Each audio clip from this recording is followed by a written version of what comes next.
In a far-off shrine, a lone man with a chessboard sits down and demands that a hero from another world crush the demon lord he himself has brought to life. He shoves the pawn forward, snaps that it's driving him up the wall. The girl beside him blurts out that every summoned warrior came packed with special abilities, so wiping out the demon lord and his monsters is supposed to be a total cakewalk. The man admits he's been aching to take down the hero for ages. So the assistant snapped back. The god of creation already put tight limits on how much any god can meddle in people's lives, meaning even the evil god himself would be playing with fire. He nods along in total panic, then blurts out, "Wait, did we beat the demon lord so fast that we might have jumped the gun?" The girl claims this is the biggest record anyone has ever managed to register. Because the demon lord got wiped out so fast, there was basically zero energy to harvest, and now our total energy loss is so bad it's gone negative. She dares the evil god to reincarnate the hero first, right before the god of creation can get there. The man demands what's the point of letting the hero reincarnate, and the girl snaps back that the guy can cast a spell straight onto the hero's soul, turning him into dead weight. God backs her plan and boom, reincarnates some random guy just to spite him with a curse on purpose. A boy suddenly shows up in front of the god and he calls him, straight up, Kijo Haruto. Haruto snaps furious, demanding to know why an evil god murdered him. With that, the throne room man grins like a villain, because he's been ripped out and forcibly reborn into a world ruled by this god. God gives Kijo a hopeful answer and Kijo snaps back,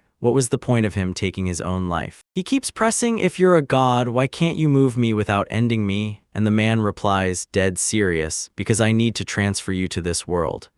At that exact moment, the god's assistant is watching it all. The evil god sneered that negative energies and despair weren't optional, they were the fuel he demanded. Haruto stared at his shaking hands, still numb from the fact that he died. Then later, it all clicked and he finally understood something. He blurts out, does God let me come back? And then he has one burning question. If I do, can I learn new skills? Kijo brushes off the fact that he's an evil god, because in his eyes, he's still a god, and that means he can become a warrior, a knight, or at least a shaker. God's voice booms with something he's desperate to tell the boy, and the boy can't help but light up with joy at every word. Haruto blurts out what power he's about to get and whether it feels like cheating, but he's not stopping there. He'll still hunt for the best way to use it, no matter what. God admits what he wants to hand over is a curse, and the guy can't believe it, staring in shock. The man admits the part Haruto is set to play in their world terrifies him, because it'll brand the boy with a curse that seals his status forever, and the young man just can't wrap his head around what the god is talking about. The evil god jabs a finger at the pawn and declares, no matter how many monsters Kiju wipes out, your rank won't budge. Level 1 is where you'll stay forever. And the guy is left staring in shock. Haruto shoots back, don't mess with me, and just like that, the man starts his reincarnation. The pawn shatters and the evil god smirks, telling the boy to soak up this brand new world before it devours him. So the boy snaps into a teleport, demanding the man explain just a little more before he's gone. The weakened god reassures himself that he's drained most of his divine power and nearly burned out every dark ability. And if he's willing to go this far, even the god of creation won't be able to stop this reincarnation. The girl barrels toward him in pure panic, and when he finally speaks, he admits he's completely worn out. The assistant declares it's over, and that the evil god will steady himself and rise for more power. Then the man snaps back that, thanks to the rules of the god world, he's only granting the guy a third-class job. He begs her to switch Ruto's class, if she can, into something even worse. The girl snaps back that even if he's stuck doing that kind of work, his rank is locked in, so he'll never grow strong enough to beat the demon lord. She claims that even a guy like that can get wiped out by a slime, so they shouldn't worry about him anymore. And the god nods right along with her. He says, I'll rest for a moment, and then he begs you to handle the fallout. The girl snaps into action and shock flashes across her face as she turns toward the evil god. He blurts that he's hit the ceiling of his powers and asks what she needs. Then the assistant coldly tells him he still hasn't figured out where that person will be reborn. She tells them his soul will drift through the god's realm and the god of creation will finally learn what reincarnation really means.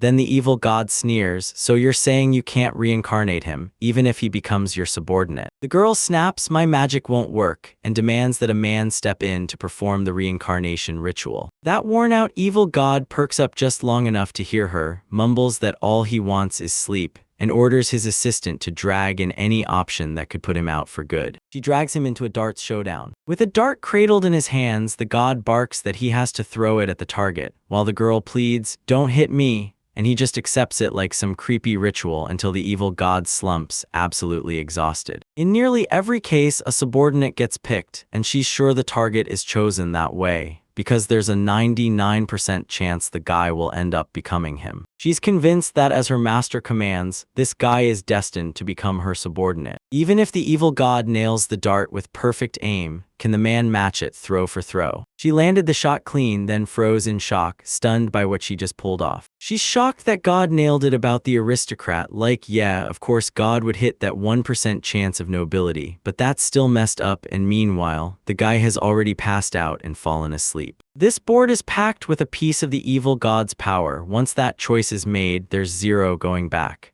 Then the assistant leans in and asks, "So you're saying the one who made this call was an evil god?" She claims that with his status set in stone, he'll never step up and truly play the hero, and she's thrilled it'll go exactly that way. He introduces himself as Kijo Haruto, 17 years old, and straight up tells you he remembers everything from before his death, right down to meeting the evil god, but he can't bring himself to ask why he got reborn. God cursed him out of nowhere, and he's still stuck in the dark. He can't figure out what it's all meant to accomplish. He can't shake the thought, was this reincarnation just a cruel setup so someone could curse him later? Then Haruto jolts awake, stunned that he's really reborn, but all he sees is endless darkness and his own body won't move a single inch. He suddenly feels something soft and a girl jolts awake beside him, then quickly blurts an apologetic question. Did he feel uncomfortable? Kijo calls her Tina, then her mind races as she tries to place where she knows her from. She asks what's wrong, and suddenly Haruto, trapped in a child's body, realizes the truth. For the last 5 years since he was born into this world, she's been his own personal maid, silently taking care of him the whole time. Kijo shoots Tina an apologetic look and admits he'd woken up from a nightmare that shook him to the core. She throws her arms around him and blurts, "Tell me, will you finally calm down if I hold you like this?" She vows she'll always stand by him, and then the hero finally nods off and falls asleep. In Tina's memories, a man can't believe his own ears as he asks if she really wants to be a newborn child's personal maid, serving only as a simple mentor. He says he can only dream of someone offering him something like that, but he's completely baffled why she said yes. The girl blurts that she's waited forever for this moment, the child's birth. She turns to Haruto right now and says, "It's been 5 years since then." He climbs out of bed, looks around, and just can't wrap his head around it. Somehow he's ended up in an aristocrat's estate.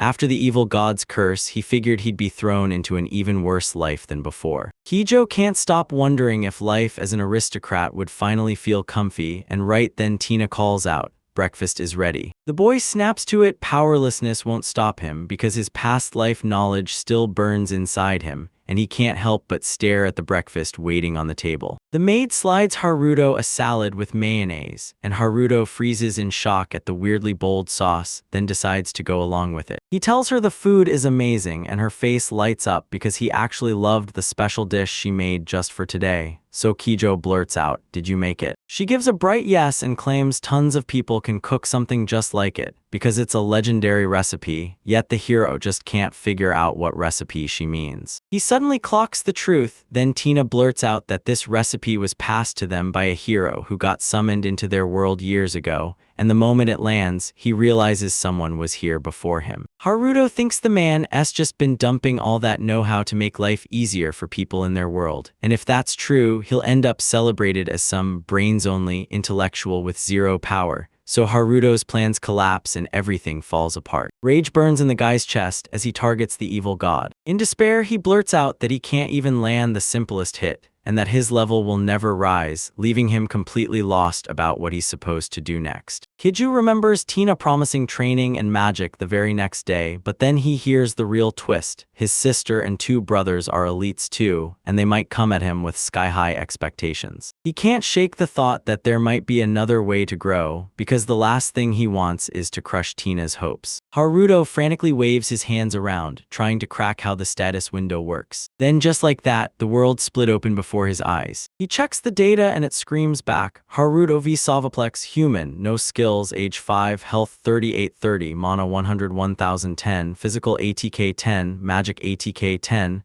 and everything stays the same except one thing: he's aged up. In his stats, a curse is stamped in permanent ink and the hero knows it can't be undone, so he vows not to show it to Tina.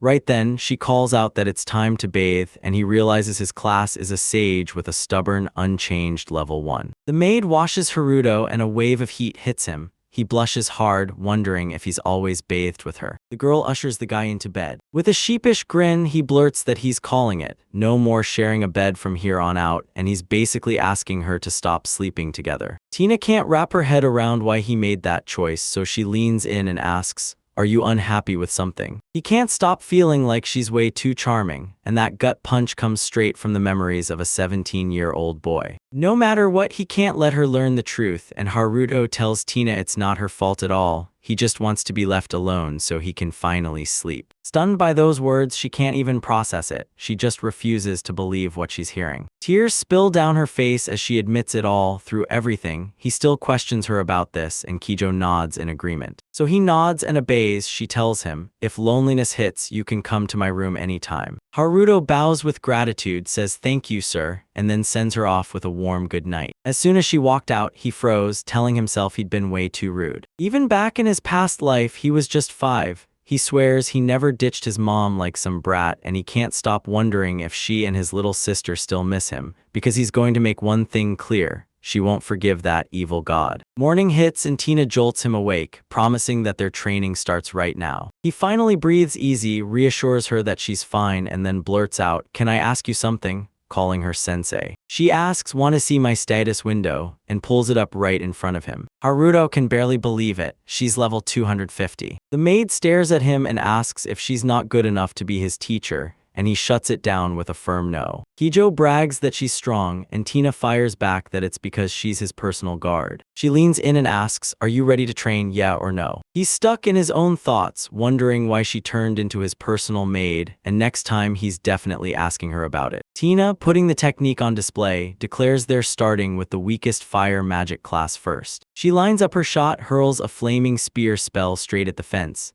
and Haruto's eyes go wide in shock. He leans in and blurts, "So you're telling me this is really * low-class magic?" Amid all that destruction, Tina tells him she only wanted to set a good example. Then the hero reassures her everything's okay, even as shock still rattles through him. Kiju tells her he clocked how high her skill is, like, seriously impressive, and then he demands to know why she's not just an ordinary maid. Red-faced, the girl admits it's true and then drops the bomb. A whole generation ago, her great-grandfather was a hero. She tells him that with the hero's bloodline behind him, leveling up is basically a cakewalk, then leans in and asks, "So, are you satisfied with the answer?" Haruto shoots back a positive answer, brushing it off like it doesn't matter anymore. Then the maid steps in and declares, "It's your turn now." She tells him to reach for his mana, feel it in his body, and once he does, he'll see exactly what it unleashes. The hero jolts with shock at these new feelings, then blurts, "What in the world is that strange sensation crawling up from the tips of my fingers?" Tina heaps praise on him and tells him those sparks are mana, then drops the bombshell that he's already starting to control it. Haruto claims it's her magic circle doing the work, then she snaps back that it only gives him a tiny little boost. He thrusts his hand forward and asks if he should coat his palm with mana, and Tina nods, agreeing. He's sitting there thinking, if it all clicks on the first try, will that look weird? He fumbles to light a fire, but all he manages is a tiny little flame that sputters out. Haruto stares at his own hand and blurts that he tried his hardest to summon the fire. Then a maid cuts him off, grinning and telling him he nailed it on the very first try. She cheers him on, praising his incredible talent. Clutching the hero's hand tight, Tina tells him that if he's already got the hang of it, she'll let him go for attack magic, and to start gathering mana in his hands again, just like last time. He grins and obeys her, but later a sinking thought hits. Sure, things feel normal again, yet the curse is still alive and running. The girl tells him to picture his right hand pouring mana straight into his left palm, while Haruto stands ready in front of the target crystal. She says the sharper the picture, the easier the whole thing is, and the guy immediately starts trying to picture it in his head. He can't do it, so he just bites the bullet and blasts the same fire spear spell Tina just screamed. The hero stares in shock. This magic even shapes itself like a flame, and the girl can't believe her eyes because she's staring at me like, "Wait, you're really casting a spell on that guy?" Haruto nails the shot and the maid blurts that he forged a fire spear on his very first try. Perfect. and then asks if he's worn out, to which the guy replies he feels absolutely nothing. She tells him that tons of people dump every last drop of mana the second they try, even if it's as small as 2 shots, and the boy fires back that he can still blast them, so what happens if he keeps doing it? Will he be okay? Tina nods, then demands he fire just 3 shots, and Haruto snaps to attention and obeys. He grins now, telling himself that last night's worry was worth it, because the results are solid, and even that first level shot landed perfectly. A day later, Tina tells him she's heading to the city center to grab a few things, then asks him to ring the bell the moment he starts feeling ill. The boy asks, "What happens if I call you?" And the girl grins, "I'll zip straight to you as fast as I can, even if I'm miles away." Then she hands him the bell. Haruto shrugs off last time's 4 shots like it's nothing, and he's itching to find out just how many more he can fire. He swears he won't stop until his energy runs out, firing that fire spear again and again, over and over. The boy ranged shots over 30 times, and none of them even landed exactly where he aimed. He can't shake the weird feeling that the mana isn't draining at all, and just as that thought hits, the hero snaps open his status screen. He checks his stats and they haven't moved an inch. His mana is still stuck at 10 units. Haruto swears that blasting the fire spear 30 times in a row has gotta have burned through an insane amount of mana. He clocks that she hasn't shrunk one bit, then shoots a question at himself. Can he light up the fire spear while that status window's still open? And the answer hits, yes he can. He fires off 3 more shots, and somehow his mana bar doesn't drop a single bit. Everything matches what the boy feared, because that evil god's curse doesn't freeze the top numbers, it locks his asterisk current stats in place, like they're sealed in stone. Kiju realizes something huge when he casts magic. His mana doesn't drain, so he's convinced that if he masters it, he can become the strongest. He wrestles with this curse, then declares he can juggle multiple magic spells at once, and somehow crank up the power of his magic beyond belief. His stomach growls, he mutters that even if his stats stay the same, he can still starve, and he can't help wondering whether Tina is still busy. He hits the bell and practically begs, "If I ring it again, will you come back to me?" The girl rushes right into his arms, firing off, "Are you okay? Are you hurt?" And it shocks the hero to his core. Haruto's like, "You actually flew in here?" And Tina's left staring as she asks why he rang the bell. He claims it's nothing, just pure burning hunger. The maid blurts out, voice trembling, "It's almost noon," and she snaps into a guilty apology for being late. She says she'll start cooking dinner right away, and the boy, grinning at her, decides he should apologize. Haruto can't stop thinking about one thing, meeting the god of evil again, but he's also desperate to make Tina proud, so he realizes he has to power up several times over. A horned rabbit barrels toward the hero, and the mage screams Haruto's name like it's the only hope. He's trying to slice the shot thin and razor sharp, and he's praying the animal won't take a hit too brutal. Tina slams up an ice wall, traps the rabbit in place, and the guy blurts out a big thank you. She begs Kijo to stay sharp. No matter how weak that thing looks, it's still a monster. He whips out a blazing fire spear and obliterates him on the spot. The girl cheers Haruto for pulling it off in one shot, and Haruto grins back. "It wasn't luck, your magic forced that monster to come straight at me." She says that even then, the guy kept his cool and handled everything with calm control. The hero stared at the downed beast, trembling with raw fear, and couldn't wrap his mind around the fact that it had been snapping with energy just moments ago. He rushes to tell Tina, and she barrels straight toward him. Haruto gets attacked by the most unexpected comfort. She scoops him into a tight hug and refuses to let go. She tells him this rabbit is weak, but its meat is so insanely tasty that predators come swarming for it again and again. Tina tells him the boy's stuck in a world where hunting keeps everyone safe, then points to her own example. Her aristocrat family runs the management of this whole territory. She urges him to grab hold of this one blazing, fleeting life and treasure it. Haruto leans in and asks if they're really going to split the rabbit, then grabs the maid's attention and begs her to teach him how to do it the right way. She nods and even calls him a man with a strong will. They churned out mountains of food from that rabbit. Tina stares at the boy and realizes he's packed with doubts, because she's had the exact same weight in her chest for ages. Kijo takes a bite, tears instantly spring to his eyes, and he blurts out that it's insanely tasty.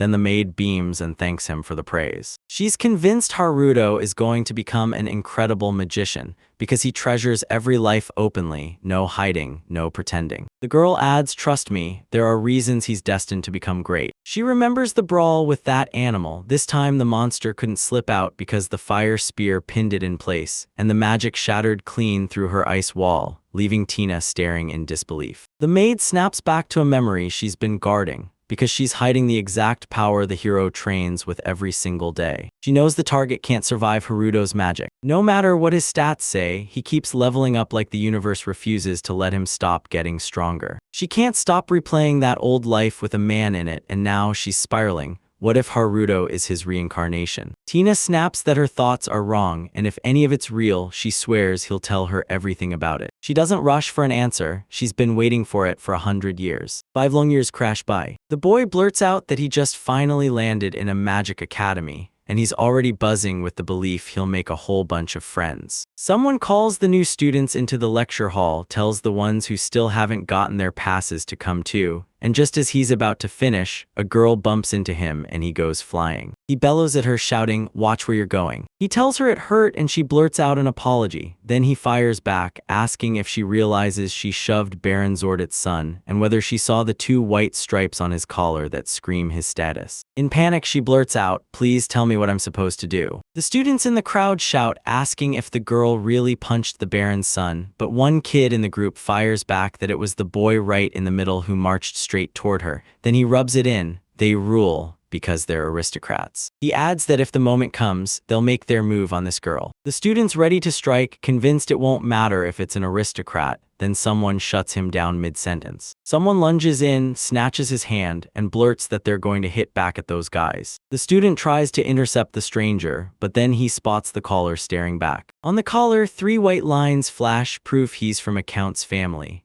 That's Haruto, and he storms up and snaps at the bullies to back off because the girl wants to be left alone. The Baron's son blurts out who Kicho is, then freezes when he spots 3 sharp lines on Kicho's collar. The guy beside the Baron's son snaps, "Naoto-san," then points out that Haruto is the Count's kid and urges him to get out of there. The hero snaps, furious that if they're out of questions, they should get out. Then he practically dares the situation to explode even more, and the guys finally bail. Haruto rushes over, checks on the girl, assures her he didn't mean to offend, and says that not every aristocrat is like them. She insists she's totally fine, then looks at him with real gratitude and thanks him for saving her. Tears streak down her face as she blurts out that they suddenly swarmed her, terrifying her to the core. The guy who used to want to stop Haruto rushes in, apologizing through the guilt. Turns out he had no idea Haruto was the Count's son, and he'd been downright rude. Kijo quips, "If I were a noble, would that kid still dare to act so rude?" The guy keeps apologizing and the hero snaps back that he doesn't need words, he wants proof in actions, yet the young man still doesn't get it. Haruto asks him to be friends, and the kid is completely stunned. The joke keeps rolling. He threatens to tell his dad about the guy's rudeness, and his dad instantly panics, then blurts that if the guy really wants to be friends, there's no need for blackmail. The hero thrusts his hand forward, telling the guy, "Isn't this how you talk to friends?"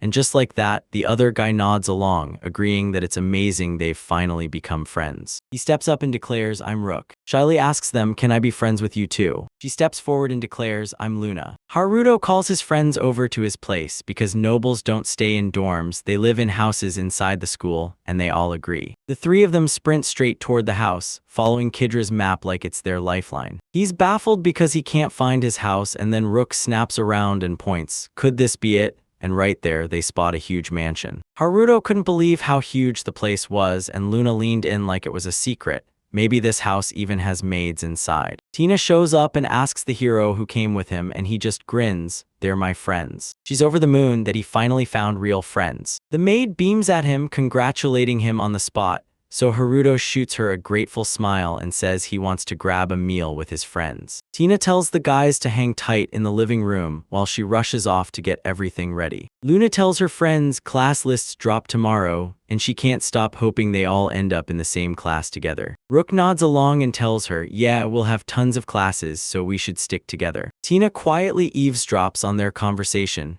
hanging on every word like her life depends on it. The very next day, Luna beams because they're finally in the same class, and Rook leans in and asks Haruto straight up if he used his father's connections, only for the hero to instantly shut it down and deny it. They push into the academy and spot their classroom right away. Kiju grills his friends, asking if everyone got the same class, and Rook blurts out that the freshmen's rooms look insanely awesome. The hero swings the door open and urges them to step inside. The girl in class blurts out, "All 10 of our classmates are here, everyone's gathered." An elf girl steps forward and calls herself Lifa, and right beside her, the beast man introduces herself as Melody. In class, the boy straight up claims he's Ryushin, and the girl sitting beside him, Ruhika, he calls his sister. Right then, another girl steps up and says, "I'm Yuko, so be nice to me, okay?" Haruto's convinced nobody else clocked the girl's stories. Soon, the twin sisters Mai and Mai get introduced to the whole class, and the room instantly shifts. Soon, the group finally gets its names, Rook, Luna, and Haruto. Lifa finally works up the nerve to ask Kijo one big question, "So, are you a count?" He nods at the request with a bright yes, then tells her that in class he just wants to be himself, not some count, and he insists she doesn't have to worry. Melody leans in and asks if his friends in their class can get the same special treatment too, and the boy snaps back that it's totally doable, as long as his father makes a move. Ryushin blurts out, "Why does our class still not know the name of the teacher we're assigned?" And his sister shoots back, "Yeah, seriously." A woman strides into the classroom, and Haryuta's eyes go wide when he realizes it's Tina. Total shock hits him, and she orders him to call her Tina-sensei. The girl declares, "I'm Tina Harable, your instructor," then announces that starting now, she's taking charge of their class. Yuko blurts out, "Wait, Tina Harable, is that the same elf who guided the hero to crush the demon lord 100 years ago?" The teacher nods yes, and the whole class reels in shock. Haruto figures her high rank isn't just because she's a hero's descendant, and he straight up asks Tina how old she is. She snaps back, saying it's Tina-sensei, then tells him off for apologizing, because it's just plain wrong to ask a woman her age. Letha is dying to march up to the teacher and ask them something. The elf tells you Tina Harabel is a legend among elves, then drops the bomb. She vanished the moment the demon lord fell, and demands Tina prove she's really who she claims to be. The manager snaps that it'll all go faster if she posts her stats on the board, then the whole crowd goes silent, stunned by just how insanely high her level is. Luna realizes the one who whipped up that delicious food is brutally strong. Then Yuko quickly asks permission to fire off one more question. With permission in hand, she leans in and demands to know why someone as big time as Tina, so high in rank and status, agreed to become their teacher. The girl shrugs off the question, saying she's doing it just to kill time, and the students can't seem to get why. Tina keeps insisting that Rook and Luna already know she's Haruto's maid. She showed up at their school with Kuju to take care of him, but because she's always stuck waiting at the manor, she suddenly had tons of free time. So she went looking and spotted an ad to recruit teachers. Haruto spots her lift that finger as she talks, and it hits her. She does that same little gesture every single time she's trying to hide the truth. Luna's stunned they're fighting outside of class, and Tina grins and says it happens once a month. The teacher points out a cake and pancake place nearby, then tells them they can grab one of the big libraries at their school. The student says, just like they expected, this academy is actually pretty great, and Tina nods along. Then she warns that with so much competition coming for their classes, they'd better bust their tails if they want to keep up. Rook shoots a question about multiple applicants. So will the strongest classes get the first pick? And the teacher actually nods with a confident yes. She just shrugs and says they'll all end up battling the seniors sooner or later, every single time. Ruka can't believe the new students are gunning for the seniors, and Lifa blurts, "Wait, doesn't that make it crazy hard to even stay in their class?" Tina shoots back that every one of them in class can become strong, and with her leading the charge, everything will turn out okay. Haruto can't stop wondering, where does she even pull that kind of confidence from? The teacher tells them to trade magic, already hands them a target, and dares everyone to unleash their full power right then. The hero suddenly realizes the target in front of him is the very same one from his childhood. Ryushin leans in and asks if he can go all out, and Tina wastes no time, she agrees. She tells them they're about to face off in strength, and the very first move toward being real, true teammates is learning each other's limits. Lifa wastes no time. She steps up and openly throws her hat into the ring. Tina leans in and demands, "Show me your best move." The elf knocks an arrow, draws the bow, and locks in pure focus, like the next shot will change everything. She snaps her wind arrow spell loose, launches a razor-sharp volley, and drives it straight through the target. Haruto can't believe she pulled it off using nothing but wind magic. Tina's target is notoriously hard to crack, and somehow she managed to chip it at all. so the teacher immediately turns and praises Lifa. The twins burst out next. The students lock eyes and realize they're weaving a spell as one, and their magic is unlike anything anyone's ever seen. Mai and Mei unleash a perfectly synchronized beam that sings through the air. Tina says the magic fusion from opposite traits is still mind-blowing, and Rook finally gets why the sisters move like one. Next up on the list, Rushin. He slams his magic into motion and his hand erupts into a massive dragon form, scales blazing, claws shredding the air. The boys are stunned and the teacher drops a bombshell. He can reshape parts of his body to fight. He slams his spell dragon **** and obliterates the target. Then Tina blurts out that Rushin is a *** warrior mage from the dragon race ***. Leaf says she wanted to smash the target the same way, and Rook tells her the real reason. Once the destruction happens, all the damage piles up like it was waiting for that moment. Ruhika points out to Tina that there's no target in sight, and Tina fires back with, "Then let's use our imagination." The girl listens to her and suddenly gets swallowed by a dragon-shifting spell. She unleashes resurrection magic on the target. Luna's jaw drops when she realizes Ruhika can bring the target back using resurrection magic. Tina shoots a question: was it Miko's dragon restoration magic? And the student suddenly realizes the teacher already knew everything. The leader declares that the girl's resurrection magic can snap the item back to its original form, so long as it's got magic energy powering it. Haruto believes humans and magical creatures hold onto their life force for roughly a day after they die, and resurrection magic can only kick in for a single hour if the death happened within that same day. He finally gets why Tina's so convinced everyone here is insanely strong, and he's even certain the other four are just as tough. The hero snaps to the truth that he's one of those people, but he doesn't realize the curse of the evil god still won't let him reach level 1. He snaps with annoyance because he still hasn't told Tina that he's stuck at level 1, all thanks to the evil god's curse. The teacher locks eyes with the class and demands, "Who's going next?" Melody jumps in as a volunteer, and Luna steps up fast to offer her a hand with magic. They're totally stunned when their girlfriend shows up with an insane set of upgrades. She cranks the limit of her magical power higher, powers up her enchantments, boosts her physical strength, sharpens her attacks, and even surges her speed. Melody has no clue what's happening, but she still shoots her classmate a thankful smile. She blurts out it's the first time she's ever pushed this hard, and the power crashes through her body, drowning her in pure overload. Melody fires off the spell Hikuken ***, a flying airfist * that rockets through the air. She shatters the target into a storm of tiny pieces. The students clock what's happening and Ryushin snaps, "I've lost." Melody chimes in, "You've still got too many improvements to make." Tina gushes that Luna and Melody are the perfect couple. Then right out of nowhere, Hugo vanishes. The teacher says they witnessed the magic of those 8, and then asks who among the rest will step forward next. Haruto spots something that makes his instincts scream. Something feels off to him and he refuses to touch cheats, unless he's backed into a corner and truly has to. The hero tried to step up for the next volunteer spot, but Rook barreled in and cut him off, declaring his own candidacy on the spot. He tells Haruto he learned magic from Tina, then smirks and says since he thinks he's strong, his buddy will let him brag in the end. Kijo's level 1 instincts are screaming as he can't even believe what Rook just said. The guy plants himself in front of the target and unleashes a hope spell onto the destructive thunder hammer, and as soon as it hits, signs start blazing around him. Ruhika finally clocks what kind of magic this is, and Ra keeps insisting this grace of his is the real power behind the agreement, so listen to him and unleash the paths of his might. The boy finally unleashes his alt magic, lightning, and boom, it leaves his classmates stunned. The target got obliterated, and even jagged cracks split the ground where it stood. Lifa leans in and quizzes Tina, was that hand magic, higher magic? And Tina grins back with a straight-up yes. The teacher leans in and says, "My name is Rook Veli Fruz, grandson of President Ruano, the Iphulai School of Magic's head and sage,"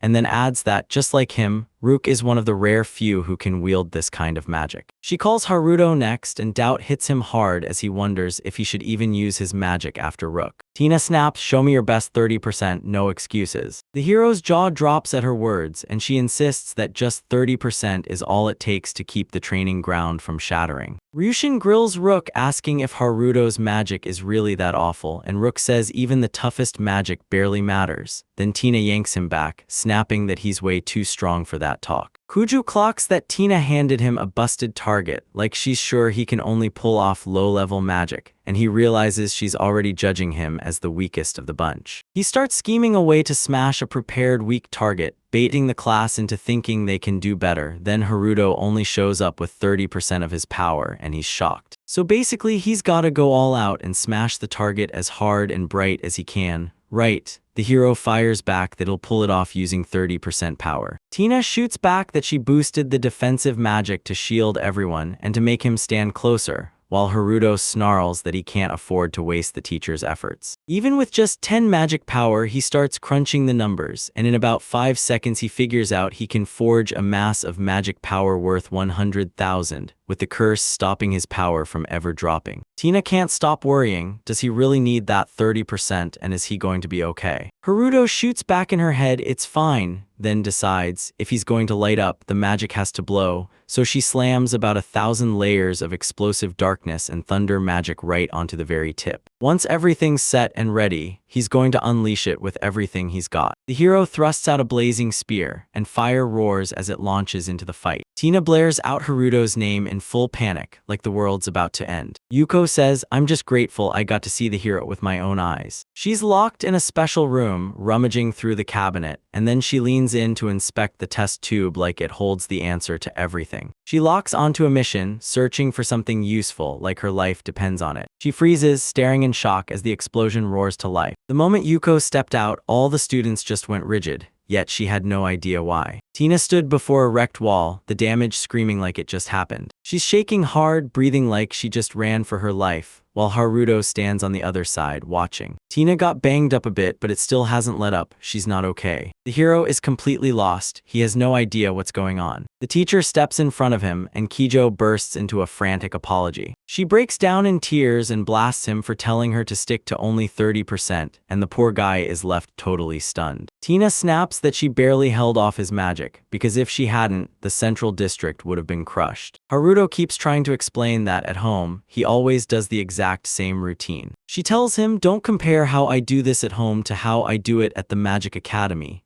because there, she grinds for hours stacking layer after layer of barriers. Tina snaps at the guy, saying she barely survived his magic, yet he's still completely baffled. Haruto snaps his head around when he hears his classmates whispering behind his back how dangerous he's become.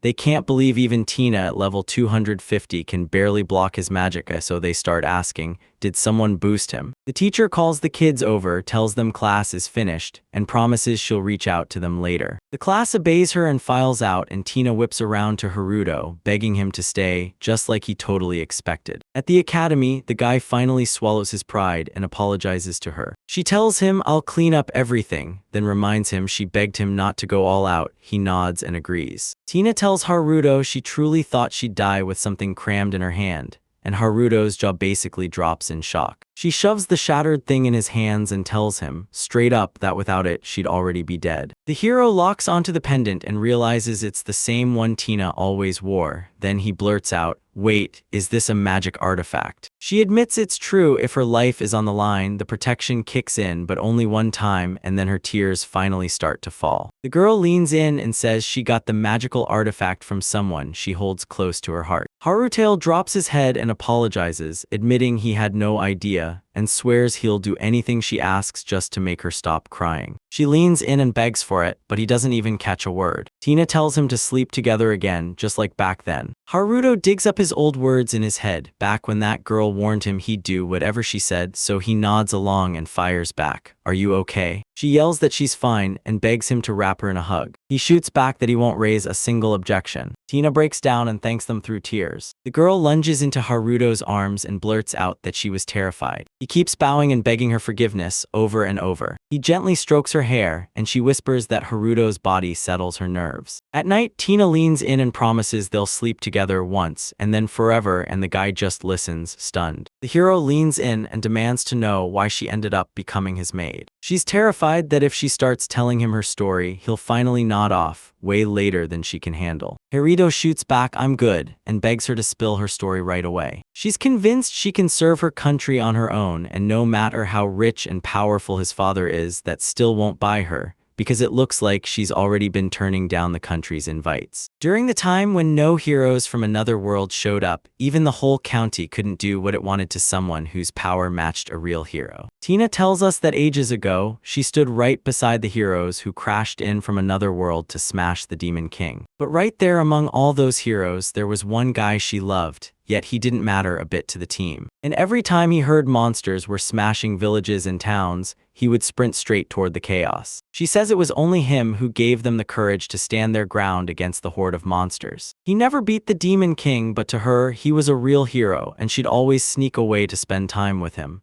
Then the scene hits in flashbacks. Tina stands before him, teary-eyed, and begs for answers, asking if he finally understands her. Haruto can't make sense of it, but right as the maid's tale comes spilling out, how she fell for that man, her cries cut through the air, calling for the hero's medical help. She explains that the rules say once they beat the Demon King, the heroes get sent home, so she never expected them to care about people from her world. Still, that man listened to her wishes and did exactly what she asked. The maid flat out insists their relationship never crossed that line. He's convinced she's clueless about stuff like this, so pity hits him first, though deep down he's also secretly relieved. The girl says those amazing days died the moment that man's comrades finally crushed the Demon King. Haruto asks if those heroes never realized they could stay in this world, and they hit him with a straight-up, positive answer. Tina says the man tried to stick with her, but he couldn't do a thing, and the guy just lets her know she's the previous hero's granddaughter, then admits he abandoned his own family and came back to his world. Haruto suddenly realizes the thing he smashed earlier wasn't random at all.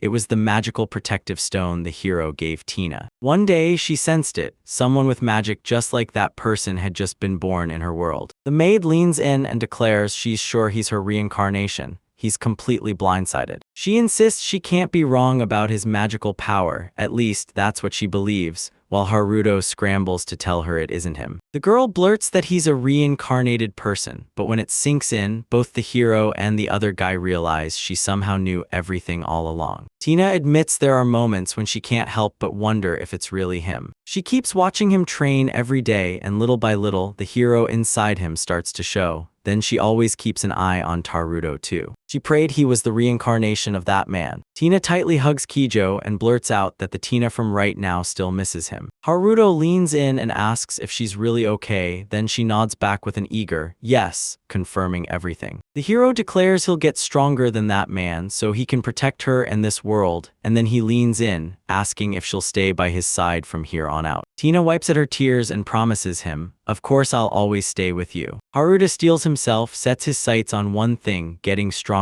no matter what. Stronger than the hero who finally felled the Demon King, Tina's person, her heart's home, powerful enough to shield her and save the entire world. Every morning, the maid bursts into the hero's room, yanks him awake, and calls him down for breakfast. The girl asks if she can do it, then boldly reaches up and taps the hero's face. She leans in and plants a kiss on him, and he wastes no time. He kisses her right back. He thinks the curse blocks every upgrade, but the truth is, there's still a whole load of moves he can make. Tina admits she's inexperienced, but she begs him to take care of her starting now. Then she calls Haruto her hero with fire in her eyes. The boy daydreams that if he keeps pushing forward, he'll unlock unstoppable power, and finally have the whole world see him as the sage he knows he is. He's going to grind his way to becoming the strongest level 1 sage and earn himself the title of hero. Morning hits and they meet up at the academy, then Haruto's mind flashes back to the destruction and he goes, "Yeah, that uneasy feeling hit me, so I got here first." He demands to know if the training ground he wrecked is still being fixed. Then they tell him the workers finished the repairs last night. He's shocked it all happens this fast, and Tina grins as she tells him that a whole squad of seriously skilled gnomes was already waiting for them. The girl drops the news, "I've got a staff meeting," and rushes out, and the hero calls after her, telling her to take care of herself. As Haruto strolls down the hallway, his eyes catch how freshly renovated everything looks, and he can't help thinking, so many things must have happened here right at the start. He's insanely grateful to Tina for the skills she gave him, because now he can cast magic from every attribute she taught. As he steps into the classroom, he can't stop thinking, if the nobility's reach is this strong, even when they discover I'm only level 1, I've got to find a way to survive it. No matter what his family tries, he's determined to grab every advantage he can, because he's got two goals driving him. Then out of nowhere, a woman's voice cuts in and praises his magic from yesterday as something truly extraordinary. Yuko was the one perched right behind him. She admits, trembling, that even she's terrified of the raw power behind his magic. Haruto demanded to know how long she'd been in the classroom, and she smirked, saying she'd been there long before he ever stepped inside. He can't forget Tina's words from yesterday. There were only 8 of them. The hero shot a question, "Were you at the training ground yesterday?" because they never saw Yuko use any magic. She jabs a finger at him and blurts that he's seen her magic before. The girl challenges him, "Didn't you notice nobody saw me at training?"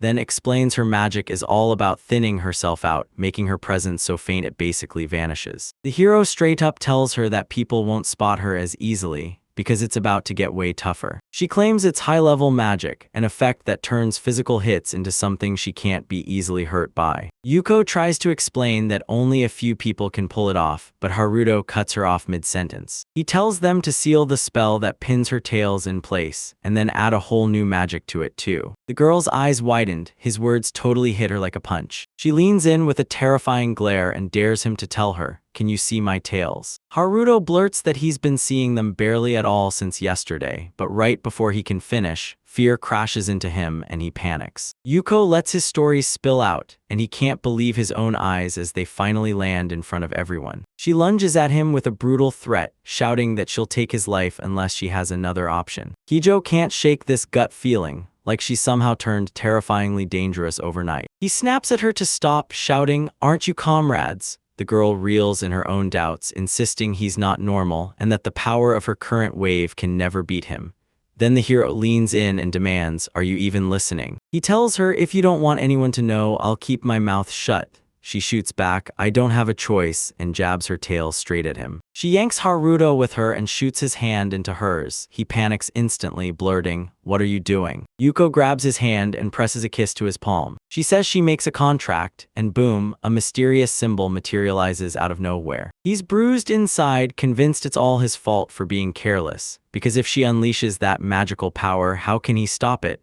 Then the symbol suddenly blooms on the hero's hand. Yuko snaps her tails away, and Haruto blurts that he can't move freely at all. Then he realizes she's already taken off his tails, and she fires back that it's supposed to be the other way around. She claims the master-slave contract is finally sealed, and vows she'll stay at his side, protected by him. The nine-tailed fox is a terrifying demon that fuels itself by hoarding magical power in its tails. And yeah, it can even slip into human form, but people are terrified it'll grow up and unleash natural disasters. Yuko says she came to this academy to hoard magical power, and because she can brainwash people with magic, once she stacks up enough, she'll flip this whole place and control everyone inside. Haruto snaps at her, saying that's exactly how it was, and she fires back that seizing control of this school is only the first step. She boasts that one day this whole world will shake from fear under her control, then whips around to the guy and dares him, "So you're coming with me, right, to walk the path of domination?" He snaps at her again, pushing her to drop these dangerous thoughts once and for all. Yuko leans in and demands, "Why aren't you interested when you've got power?" And she smirks, promising, "If you cooperate with me, one day the whole world will be yours." Right after the god summoned Haruto, he reached for that, hungry to be untouchable in this world, and if he hadn't been cursed, her words would have swallowed him whole. He shuts down world domination talk, saying he's no demon lord, he's got one goal instead. He wants to be a hero. Evil Yuko doesn't even stop to ask what he just said. The girl asks if Haruto wants to tap the magical power locked in her tails, right as he notices them. She's calling nine-tailed foxes a natural disaster, so was that why he kept his mouth shut about her? Yuko suddenly falls sick, tears start streaming down her face, and the hero's left totally clueless about what's happening to her. She can't figure out why her head is pounding like it's about to split in two. She remembers being a tiny little fox, how people chased her, grabbed at the chance to sell her for a ridiculous price, and tried to catch her no matter what. They lunge and grab her, and right then she reels, thinking, "I'm terrified." She spits that she hates humans, especially heroes, and then, in a sudden flashback, a fully grown nine-tailed fox materializes right in front of her. Yuko shrieks at everyone to back off her mother, then snaps at Haruto that heroes don't have all the power. She demands to know why they're murdering them the second they spot them. The fox leans in and asks the hero straight up, Can he really promise he won't claim her until she's grown and ready? Haruto gently rests his hand on her head and tells her he finally gets what she's feeling. Yuko's stunned and the guy snaps, "Didn't you say before you wouldn't tell anyone, and that you'd never use her power to hurt her?" She yanks back and fires, "What about that contract we just signed?" The hero snaps back, "Isn't that contract useless? Even without it, I still wouldn't hurt you. I'm your classmate, so if the fox cancels it, then it's fine." Yuko snaps, "I can't do it." The girl adds that to slip past the higher protection, she had to forge a bond with him using the magic from one of her tails,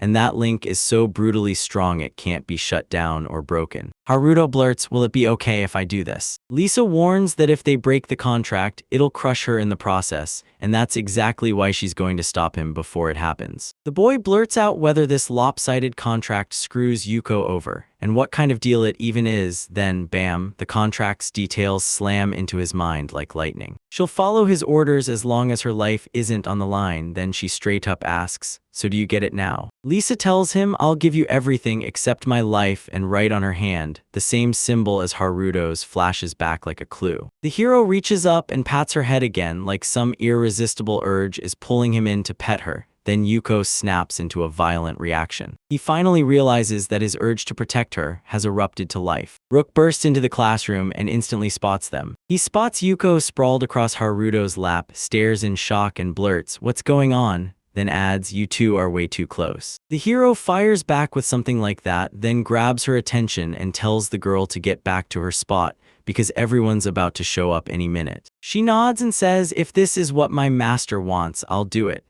Yuko's chest fills with a warm, fuzzy glow because Haruto's kindness is real, and when he pets her like a pet, it hits her right in the heart. The hero finally clocks it. This is exactly how he snagged an obedient demonic pet with power on the level of a natural disaster. And as he heads home, Tina tries to speak up, but Haruto stops her and asks, "So, have you noticed yet?" He turns and demands, "Is someone behind me?" And she answers, "Yes." The girl whips around to Yuko and demands she get out right now. Lisa shows up and tells Tina, "Of course you spotted me, you were always going to notice me, even though we're not related." The maid shoots her a grateful smile, then pivots fast. She thanks her for the compliment, asks why she's tailing them, and demands to set the record straight about that contract. Haruto shoots back, "I'll lay it all out, everything right now." After the tale ends, Tina finally gets the whole picture. She snaps that Yuko is nothing but a demon possessing him, then she unleashes magic and starts the summoning. The hero and the fox are totally clueless, because they can't figure out why Tina's rage is exploding. A tense moment erupts inside the mansion. This young man steps up for the girl, grips Tina in his arms, and keeps his cool even while she's furious, trying to talk it out and prove he's got this, and yeah, things spiral. But the hero never loses control. A fox girl stumbles backward in pure panic, clothes twisted around her legs as fear claws at her chest. Then she blurts for her master's help while a shadowy voice snaps, accusing her of striking a contract just to line her own pockets. The girl locks eyes with her master, Haruto, and drops into a deadly serious stare like she's about to make her move for real, straight-backed, steady, and laser-focused as the tension spikes in the air. That gentleman panics into action, stepping right in and slamming a barrier between Tina and the fox, then barks at her to calm down before things explode. While behind them, the fox just stares, terrified and unsure. Haruto snaps his hand out, showing there's no contract seal, meaning he's free of its deadly consequences. The fox stares him down like it's double-checking his claim, and the moment it looks convinced, Haruto steps forward, ready to seize control with zero fear of any magical leash. They're all totally baffled, then he replays his status analysis and snaps to the truth. That contract barely touches him. Still, he smirks and drops a hint that the curse might not be gone, and it's definitely not the way Yuko thinks. While one heroine studies the scene with doubt and irritation, Haruto suddenly ends up cradled in a fox's arms. This fox is beaming like pure joy, and her gentle caresses make her melt with emotion, leaving everyone else staring in stunned surprise and a little bit of confusion. With a steely glare, the gentleman barks at Yuko to stand up and spin like he's demanding proof, and the fox panics, obeying in a hurry. Yuko's freaking out and totally lost as they shove her to spin in place and shout meow, and the way everyone else reacts just screams how insane the whole command is. The protagonist grins as he forces Yuko to speak on command, proving she obeys him without a single doubt, while Tina watches, confused and quietly embarrassed. Tears spill down her face as she blurts to Haruto-sama, "I'm a fox, not a cat."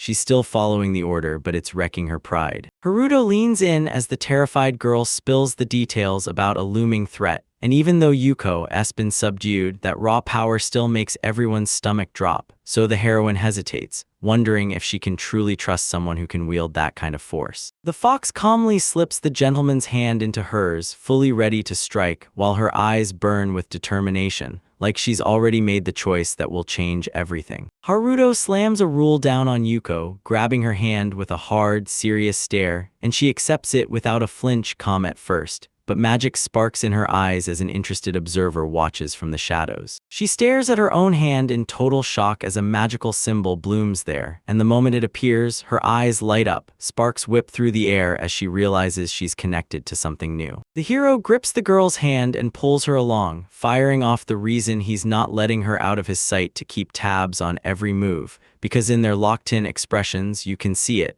He's the one taking responsibility for her now. The heroine couldn't stop worrying about Haruto-sama's safety, convinced it was deadly to have a demon lurking nearby. And to make it worse, she felt flustered and uneasy because Yuko was a girl, piling even more fear onto her shoulders. Tina spots the magical mark on her hand, then yanks it toward herself, slammed by a wave of emotions, her eyes blazing with pure anxiety and total confusion. The long blonde girl flashes an ominous smile, like she's already cooked up something dangerous, so different from the innocent question her partner just asked. The guy whips around in shock, grabs the girl's shoulder, and blurts out an explanation, but Tina just stares, confused, slightly annoyed, and fighting to stay calm. Yuko watches with a sly smirk, like she's already tasted the outcome. Her face screams confidence and anticipation, and it feels like she knew exactly where this was going as she nods to prove her hunch was right. The girl strides into the mansion's huge hall with total confidence, locks onto Haruto, and starts laying out her plan. She's got something big on her mind, and she's figuring out how to turn her situation into a real advantage. Yuko slips into sweet daydreams, picturing herself in a steamy moment with her master. Then she flashes a satisfied smile and cooks up a bold plan in her head, fully sure her charm will take her where she wants to go tonight. Tina storms into the room and spots Haruto and his fox girlfriend sprawled on the bed, so she snaps, furious, "Why are you two in here?"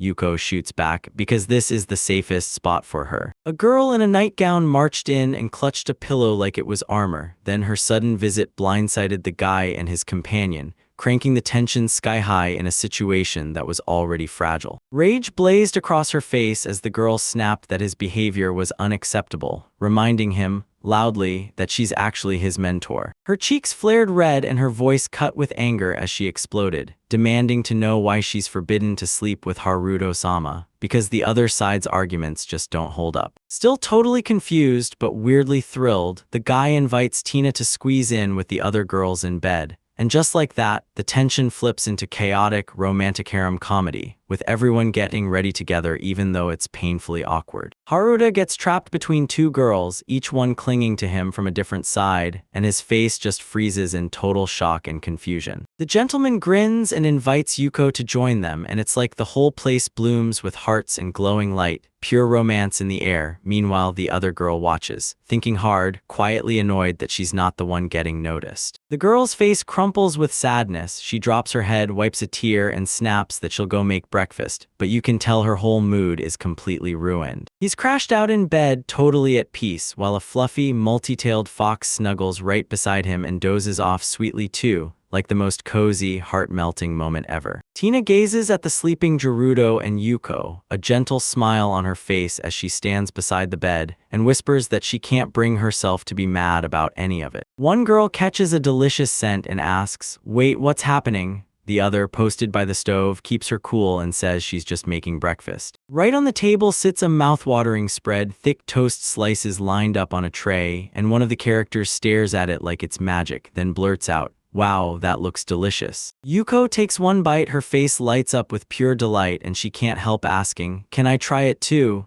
The whole moment feels warm and cozy, like a shared breakfast made for comfort. A chubby little fox digs into a mouth-watering feast, grinning like she's hit the jackpot, eyes shining with pure joy, and the way she looks says it all. That food turned out absolutely divine. The girl freezes in place, eyes locked on the plate like it's the whole world, dead serious and fully locked in. The maid grins and tells Haruto-sama she whipped up his favorite dish, then stands there glowing with pride like she just nailed her masterpiece. Yuko beams with sparkling eyes, practically glowing as she declares it's the first time in her entire life she's ever tasted something this delicious, and her face lights up with pure, unfiltered joy. Tina studies it for a beat, then flashes a small smile and calmly tells him, "It's really easy to get ready." The fox girl practically bursts with excitement, asking if she can cook it too, then begging to be taught how. With a gentle smile, the heroine asks if she can get help around the house, because now you're under Haruto-sama's care. Tina, the top-notch maid, jumps in to teach Yuko the ropes of housekeeping, but Yuko flinches at every tiny slip, like when she forgets to notice an eggshell in the bowl. Yet the lesson keeps rolling on with warm laughs and cheerful vibes. She's scrambling to make an omelet, but her mentor won't let up. He starts a lecture right over the counter, and with every step from whisking the egg mix to hearing about copper, her head spins, until she panics and blurts that she doesn't have time for all of this. The fox flips the last omelet off the pan, beams like she just won, and the moment you bite in, the juices gush out. Her cooking knocked it out of the park. Yuko savors the payoff of her hard work, stunned that a tiny splash of amber liquid can completely flip the flavor of an egg. She slides the dish onto the table with a soft smile, daydreaming about Haruto scooping her up in his arms, then bursting with gratitude like all her hard work finally got the praise it deserved. Tina cooks up a feast with a smug grin, loving the fact she can finally eat tamagayaki anytime she wants. While behind her, Yuko frets, watching her egg supply shrink fast. While everyone cranked through morning chores, the fox girl leaned in and asked if the main character had already woken up. Then Tina, lost in her own thoughts, hesitated just long enough to give it away, and the whole house started to hum back to life after that quiet night. After finishing his morning jog, the protagonist hunkers down in the garden to drill magic tricks, while a maid watches from the sidelines and whispers everything she sees to the others. Haruto strides up to Tina and begs to learn firebending, staring her down with unshakable determination as he hangs on her answer. The girls leaned in, dissecting the main character's daily training and gushing over his insane discipline,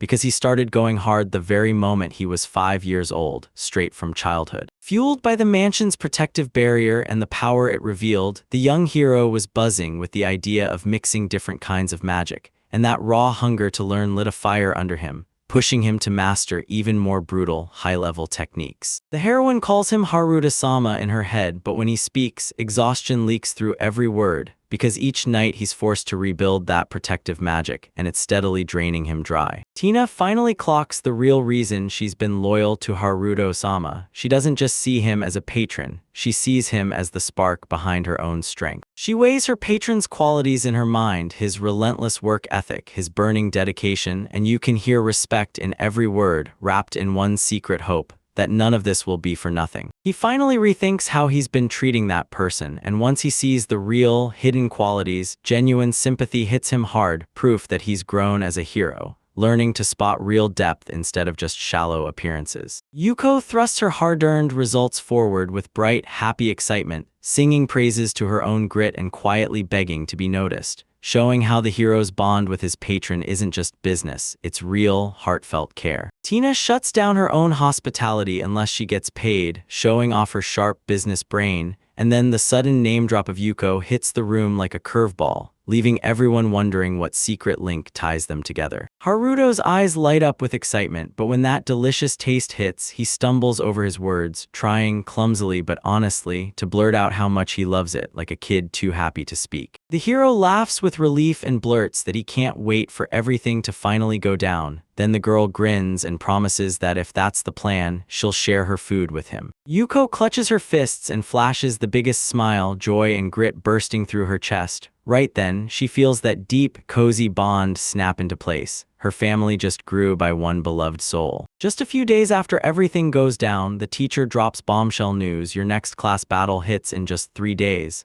And when they hear their opponents are senior students, the heroes freeze, hearts racing, tense as hell. Just before the big battle, some first years start second-guessing themselves, but even with nerves rattling their minds, one of them throws their hands up and swears confidently that everything's going to be fine. In class, the teacher swings the attention around and lays out the details of the upcoming tournament between the courses. Then she fires up every student, even the less experienced ones, insisting they've got the strength to win those one-on-one duels against the older kids. With a fearless grin, the teacher tells her students they're head and shoulders above their future opponents, and she starts lining up the names for the 5 fighters who will represent their course in the coming battle. 2 teams square up across from each other, freshmen on one side, brimming with raw determination and fight-first energy, seniors on the other, radiating cold confidence and hard strength, while the tension of what's about to happen hangs in the air like a spark waiting to ignite. A student spots the opposing team and her jaw drops. She's stunned by their look and overwhelming aura, eyes blazing wide, excitement flooding her face, with just a flicker of nervous anxiety. The upperclassmen started mocking the freshmen, slinging threats and claiming they were only here thanks to their connections. Then things exploded into chaos right before the battle. The 7th-year cadets who clashed with Lunashin at the ceremony might come back swinging for revenge, so now everyone's asking, where did their power even go? The seniors were stunned at first, then thrown into pure confusion, because they never saw this twist coming. He froze in shock, then it hit him. His opponent's power didn't just match his, it went on forever. The 2 boys are hit with shock and fury, staring at the senior students like, no way, you're really supposed to be the higher year. The hero pushes to prove a wild rule. Magic only shows up under the right conditions, when someone else uses it, or when the observer is a bona fide sage. Luna, the heroine, realized her new opponents were the same troublemakers she'd fought before. Shock hit her hard,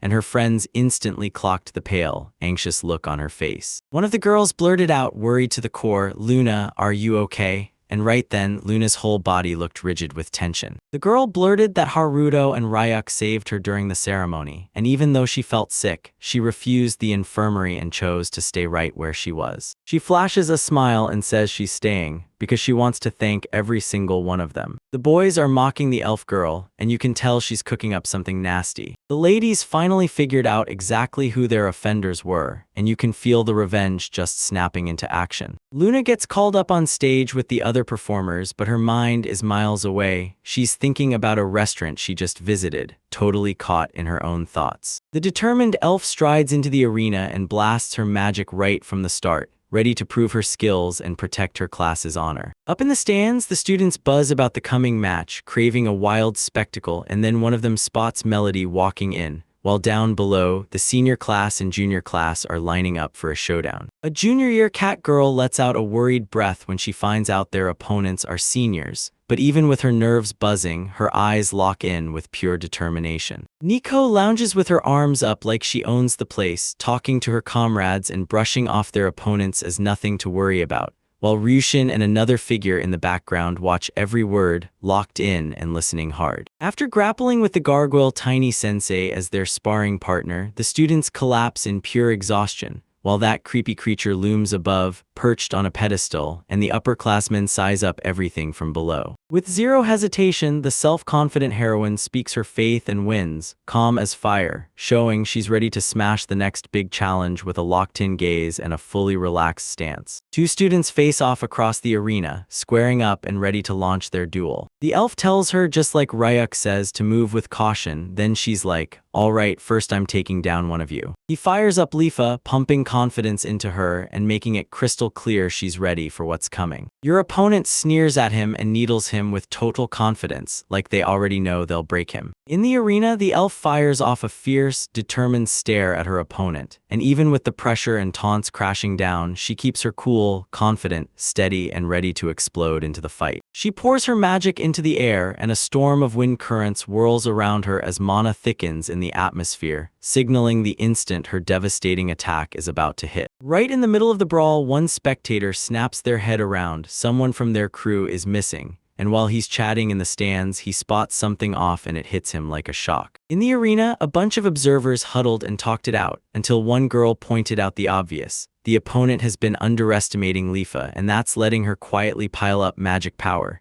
Even with the warnings flying, she just smirks and sticks to her call, confident she's reading the moment right. Lifa unleashes a violent wave of magical wind that slams into the arena. One of the girls stumbles and drops, but the boy snaps her up in his arms before she hits the ground. After the fall, the heroine and the girl end up staring straight at each other, eyes locked in a breath-stealing silence. both frozen, cheeks burning, hearts hammering, and suddenly that awkward moment turns sweet with just a flicker of romantic tension. Shaken and blushing after being rescued, the girl lifts her eyes to the hero, and he meets her gaze with a small, teasing smile. Her sister shows up, and the heroine freezes in shock. Mei hurries to Mai with a stack of excuses, insisting she was only thanking Haruto for helping her. The sister thanks the boy for rescuing Maya, then warns him, don't get too close to her, making it crystal clear she's worried, and maybe jealous too. Haruto's jaw drops as he watches everything crash into place, stunned by a sudden gust of wind whipping right by the building. Lifa snaps her magic on, unleashing a brutal burst of energy that throws Haruto into total, stunned confusion. A sudden burst of mana from the hairline hits them like lightning. Every character freezes in shock. One of them gasps and screams, and the younger student immediately steadies her and pushes his own thoughts forward. The senior clenched his fists, rage and tension roaring in his chest as he braced for battle, and even with her being a freshman, he treated her like a terrifying threat. In this shot, the whole crew stares in stunned awe. One blurts out the heroine's name like it just hit them, and the other laughs with pure excitement, clearly watching something wild and unforgettable unfold right in front of them. In this shot, a girl with a stone-cold stare raises her hands and unleashes a spell. She's either gearing up to strike or firing off some seriously powerful magic to turn the fight in her favor. Lifa unleashes a brutal magical strike that blasts her enemy flying, and they scream in raw panic and pain, because they can't stand a hit like that. After her brutal attack, her magic snaps and fades out of nowhere. One student freaks out and yells that there's no protective barrier, while the other shouts at them to back off, and the two of them stumble and topple awkwardly right after. All the characters, even that stunned guy in the front, look wrecked and shaken. Some are sprawled on the ground, while others scramble to their feet, trying to shake off the impact. Lifa, stunned by that surprise burst of magic, stands there utterly baffled in front of her grinning classmate, while Tina leans in from the side with a knowing smirk, and the whole class erupts in joy at what just happened. Sensei flashes a satisfied grin and hypes the heroine's destructive power, dragging her back to their last battle. Then she pushes back through the wreckage, insisting she fought tooth and nail to hold the magical barrier together. With a smug little smirk, Tina tells them straight up that even the teacher's barrier can't hold her students' magic back, and right then, one teacher goes wide-eyed, realizing they're up against power on a whole other level. The teacher freaks out, refusing to accept what just happened, and the moment he realizes the attack has blown past every limit, his face screams that this situation has officially spun out of control. The teacher snaps the wand in half, furious to the core, yelling that the rules have been smashed, and that surge of emotion hits hard, proving just how serious this fight is and what terrible consequences could follow. The 7th-year students crumple to the ground, drained and done, while the watchers gape at what they just saw. The first-year students' magic blew the teacher's protective barrier to pieces, and the teacher's power is suddenly powerless. The teacher clenches his teeth, swallows his fury, and stares as smug Tina marks everything, while Tina beams like she owns the moment, clearly loving every bit of chaos she just caused. One character just stares, stone-faced, while someone off-screen fumes over the injustice, because this is all about smashing barriers and shutting down that unbearable interference from outsiders. Furious and shaken, the teacher shouts for another character, Edgar, loud enough to stop everyone, but Edgar just stares back completely lost, not a clue why she's calling him as the tension keeps boiling higher. Right as the scene slams to a close, a secret weapon drops out of nowhere. This powerful guy shows up out of pure power, and you can tell he's shocked because they told him plain and simple not to get involved. The hero clutched a mysterious item an ally pressed into his hands, while the enemy squad started fighting dirty, signaling bigger trouble ahead and forcing him to rethink his whole game plan. The arena erupts because nobody saw this coming. The golden-haired girl from the Vanguard unleashes insane power and wipes out 4 opponents in one blast, and the crowd goes wild with pure awe. With a confident grin, the senior student lays out the plan to swap in a player so the match can go on, and the freshmen nod along, no complaints, just full faith in themselves. His face tightens with barely held irritation as he thinks about what the teacher just did, and the words hit like a punchline, showing how wildly the reality doesn't match the expectations. The hero is crushed by brutal exhaustion, yet he can't shut his eyes. Sleep just won't come, so everyone around him is on edge because he's been running on fumes for 2 whole days. After the mission hits like a thunderclap, Lifa gets showered with praise by a loyal ally. That long-haired girl freezes up the moment moment someone praises her, heat rushes to her cheeks. She blurts a confused "wait" and awkwardly holds her pose with wide, shocked eyes, like she never in a million years thought she'd get that kind of attention. 3 girls light up with pure joy, 2 gush that their teacher praised them, while the third stays calm, serious, and locked in, like she's already gearing up for something big. The serious girl stands her ground and plants faith in her comrade, swearing she'll bring him back to life even if death takes him, while he's left reeling under her unshakable pressure, gripping for the strength just to reply. The group was talking about Edgar-san's sudden arrival, and one of the girls was sure he'd be the perfect match for Ryushin-san, just because his fighting skills are unreal. Even though none of it was in their plans, Edgar showing up could totally flip how everything plays out. In the middle of raw, heart-pounding combat, one competitor strides out like they own the arena, brimming with pure determination, and right on cue the referee calls out for the next fighters to get ready, watching the tournament's momentum like a hawk. With a grin full of fire, the long-haired fighter drops into a fighting stance, radiating pure confidence and iron determination, like he's about to start the toughest fight of his life. The enemy glances aside, eyes heavy with exhaustion, and scratches the back of his head like he can't stand what's coming. No hype, no bravado, just the cold truth that even with all those doubts, he still knows he has to fight. A stern girl strides into the library and the whole room erupts. People buzz with nerves, not knowing what's coming next. One student clutches his books to his chest and sprints to warn everyone about the deadline and the still unsolved problems, while another stays cool, locked in, and laser-focused. A handsome elf with a proud grin steps onto the scene as the new student council chairman, and with effortless confidence, he takes charge so smoothly that everyone around him instantly believes, yeah, this whole situation is totally under control. With a grim, steady stare, he admits his only rival is stronger than anyone, unmatched in his eyes. Then the name he just said hits the other guy with shock. In the arena, one fighter kicks off the clash by flipping into a dragon transformation. Scales erupt over his body, and he grins as he flexes his power, desperate to blow the whole class away. With a fierce shout, the dragon-powered fighter keeps the brawl going, unleashing a crippling hit that proves his power in a single moment.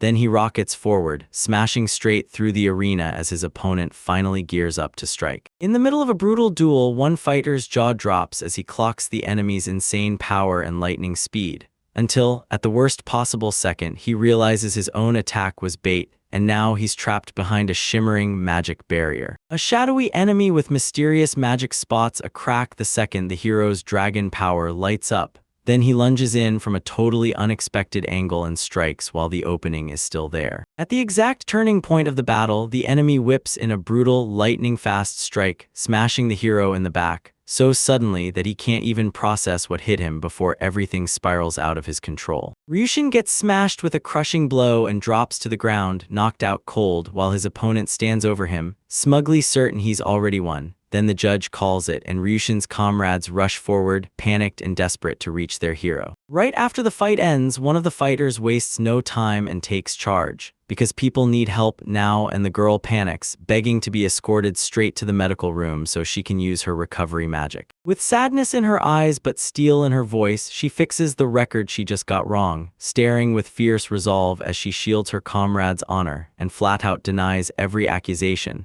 insisting Ryushin wasn't negligent. With a soft, gentle smile, she shows real respect for the opponent her teammate fought, and right beside her, a worn-out guy stands there, trying hard not to look sleepy, but still clearly seeing just how strong that opponent was. They start talking about Edgar-kun, and the room lights up. One of them says he's a star student even by this school's brutal standards, and to top it off, he sits as an officer on the student council. The other character nods right away and backs up every word Haruto-kun just said. Melody keeps her fist tight by her face, zeroing in on what her enemy can do, but the decoy magic snaps the alarm in her gut. She only glimpsed his speed for a split second, and it was enough to worry her. The girls snap in shock at Melody's words. One of them can't believe she even clocked the enemy's movements. And right then, Luna and the other student dive into the dangerous possibilities this could unleash. Tina grins and calls out the next participant, eyes locked on Luna. Luna freezes, then blurts out, stunned, "Wait, is it really me?" Melody steps into the arena, locked in and ready to strike, eyes sharp and stance tight like she's already fighting, measuring every possible edge, every possible speed advantage before the bell even hits. The students huddled up, debating whether support magic could turn the tide in battle and firing off questions about the rules, while Luna focused on the spell's activation, thinking hard about how terrifying her power could get if she jumped into every single fight. The girl locks eyes with a serious stare, silently admitting to herself just how powerful Edgar is. Her look screams determination and respect, like she can't help but be blown away by what he can do. In the middle of a brutal showdown, one of the girls snaps on support magic, and it instantly supercharges her allies' fighting strength. Then the surge slams into her friend, and she explodes with power, reacting with a violent burst. A weary guy in a school uniform grumbles through everything, drags himself into the mess against his will, and just keeps begging for sleep, while everyone else talks like he's a rare user of talisman magic. In the second match of the student tournament, old wounds ignite into fresh tension. One girl clutches her resolve, gearing up to cast magic, while her ally, buzzing with rage and excitement, promises to strike back and avenge their fallen friend. Right in the middle of the fight, one fighter suddenly realizes they're facing support magic, and the shock hits the crowd as hard as it hits the opponents, while the judges stare on with growing suspicion, because this doesn't look like a normal duel anymore. A girl with glasses leans in from the stands, a sly grin tugging at her face as she calls out the unfair technique, like she's daring her friend to realize the trick before it's too late. Up in the stands, the students argue about what just happened. Then one girl with black hair steps in and says it loud.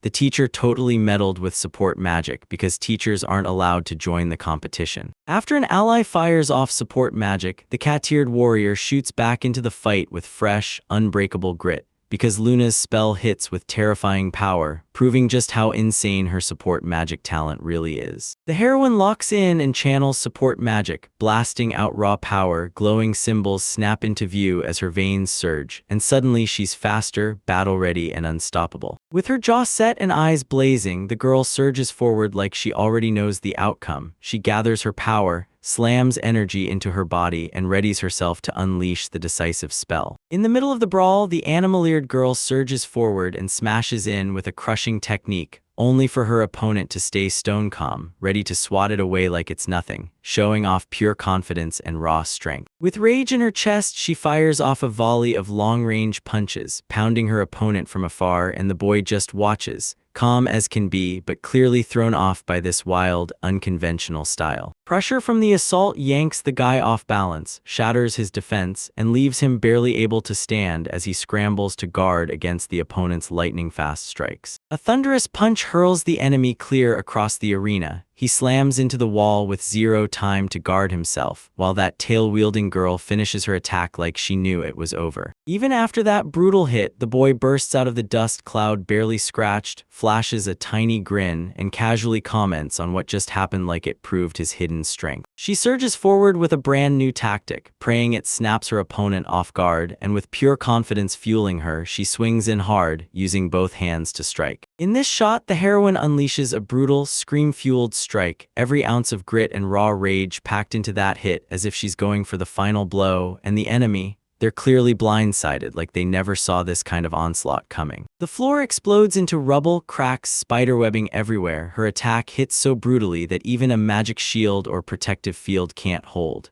In the background, the girl huddles with her hands over her head, terrified by how massive the destruction really is. He's staring out with wide-eyed worry, body tense, like he just realized the fight is breaking out of the established zone again, and that this time, the consequences are about to get brutal. A furious girl with cat ears and a twitching tail plants herself in a fighting stance, fists jammed tight, eyes blazing with pure determination, because her opponent dodges the clash and doesn't take her seriously. The arena is still raging as one student slips every strike, then fires off support magic that supercharges his speed. Suddenly, the advantage is undeniable, and he starts taking over the whole fight. The mentor's eyes go wide as panic slams him, because this is spiraling out of control, and his alarmed face screams one thing: he's sure the student is bending the rules or unleashing forbidden magic. The young man grins like he owns the night, challenges his opponent to a fight, and stays utterly calm. Then his bold gesture dares them to strike first. His face is pure determination, tense as a drawn bow, eyes blazing with excitement as a bead of sweat drops, screaming that something huge is about to hit. Rage surges through the cat-eared beast girl as she charges forward, leg lifted for a devastating, crushing strike, her eyes blazing with pure determination. she's not backing down. Right then, the beast girl unleashes a crushing hit that slices through the air, bam, straight with unstoppable power, so fast and exact that the enemy barely has time to brace before the pressure slams in. The cat-eared girl snaps to a halt the moment she realizes her crushing punch landed on the wrong guy. Then the suited man rockets backward with a scream, blasting into the ground as the shockwave hammers him down. The girl freezes as she realizes she just got hit by yet another trick. Her face twists with panic and surprise, while a young man stands off to the side, calmly eyeing the whole mess with biting irony. With a smug grin plastered on his face, the young man calmly drops the phrase like he's judging the power of his opponent,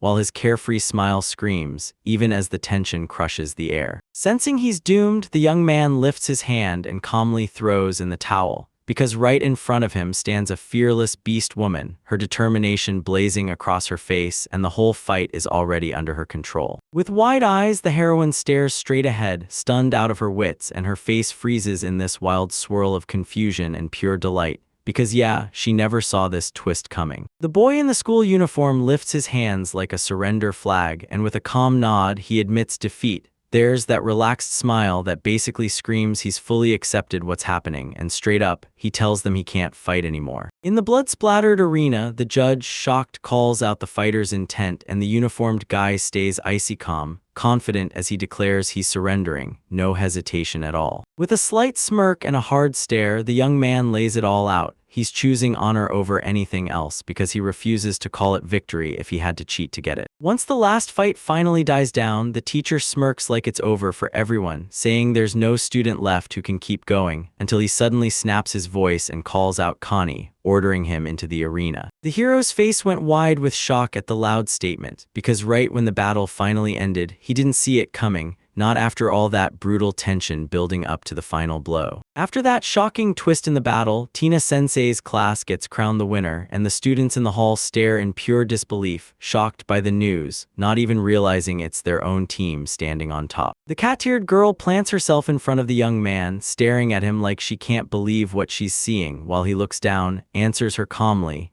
and the floor still shows scars from the fight they just survived. The young man flashes a small, honest smile and blurts out an apology to his opponent, calm in the face of it all, like he's genuinely happy with how things turned out, even after the fight. The heroes huddled up to talk about that match they just finished, and the girl with a tiny sweat drop on her cheek was crushed that someone couldn't step up and prove themselves, until the others rallied her hard, saying the class's victory matters most. But one of the players still wore irritation on his face. A serious-looking student blurts out that he doesn't trust his own strength, insisting he couldn't beat a strong opponent even if the moment came. Then he whips his head toward his friend, begging for a real answer. Haruto, smirking just a little, murmurs his thoughts out loud, imagining what would have happened if it had been his turn to fight, and his cool calm cuts straight through the tense air left behind after the battle. The boy stares ahead, lost in thought, dreaming of the magic spells he can't wait to try, while Edgar storms out of the arena and someone yells his name with shock and alarm. A raging teacher with messy hair and cracks on his head explodes into the frame, shouting at full volume about what's happening, his face twisted with pure fury and total confusion. A furious teacher explodes at a student, screaming that he tried to take his own life, while behind them another character looks drenched, worn out, and shaking, and the real culprit stays ice-cold, calm as ever, tossing out a smug little jab. Things spiral the moment the teacher snaps, demanding punishment for the incident, and then a tall woman with long hair cuts in, asking what happened to their accountant. Every second tightens the tension until you can practically feel a fight about to explode. A long-haired elf suddenly saunters in with a confident grin, and the man's eyes go wide. He clearly wasn't expecting this at all. Right beside him, a cat-eared character with a notepad watches every beat, and the stifling tension snaps into pure surprise. The long-haired guy flashes a smug smile and introduces his assistant, some cat-eared, bespectacled guy clutching a notepad, then calls him his wonderful secretary, and the secretary nods like, "Yepa, I just jotted down something seriously interesting." The boy laid a warm hand on the sullen man's shoulder, and even with the man's icy snub, a bright satisfaction flashed across him like he'd just settled a fight or finally found the answer. With a hard stare on his face, the man slams down a photo and claims it proves foul play in the match. Every second in the room feels loaded and accusing. The smiling guy coolly, almost smugly, shows off a compromise scene from the match, and right around him coils a circle of snakes with a frog perched nearby, like calm is just a mask hiding a threat. The arrogant elf flicks his glasses into place with a sly smirk, then puts his opponent right back in their lane, while that old, nasty rivalry hangs in the air, even though the conversation stays calm. The elf stares out at the horizon, lost in a memory she can't ignore, and then, bam, her gaze catches an older student with bright hair, someone she swears she's met before. A long-haired blonde elf rolled into the classroom and introduced the student council president,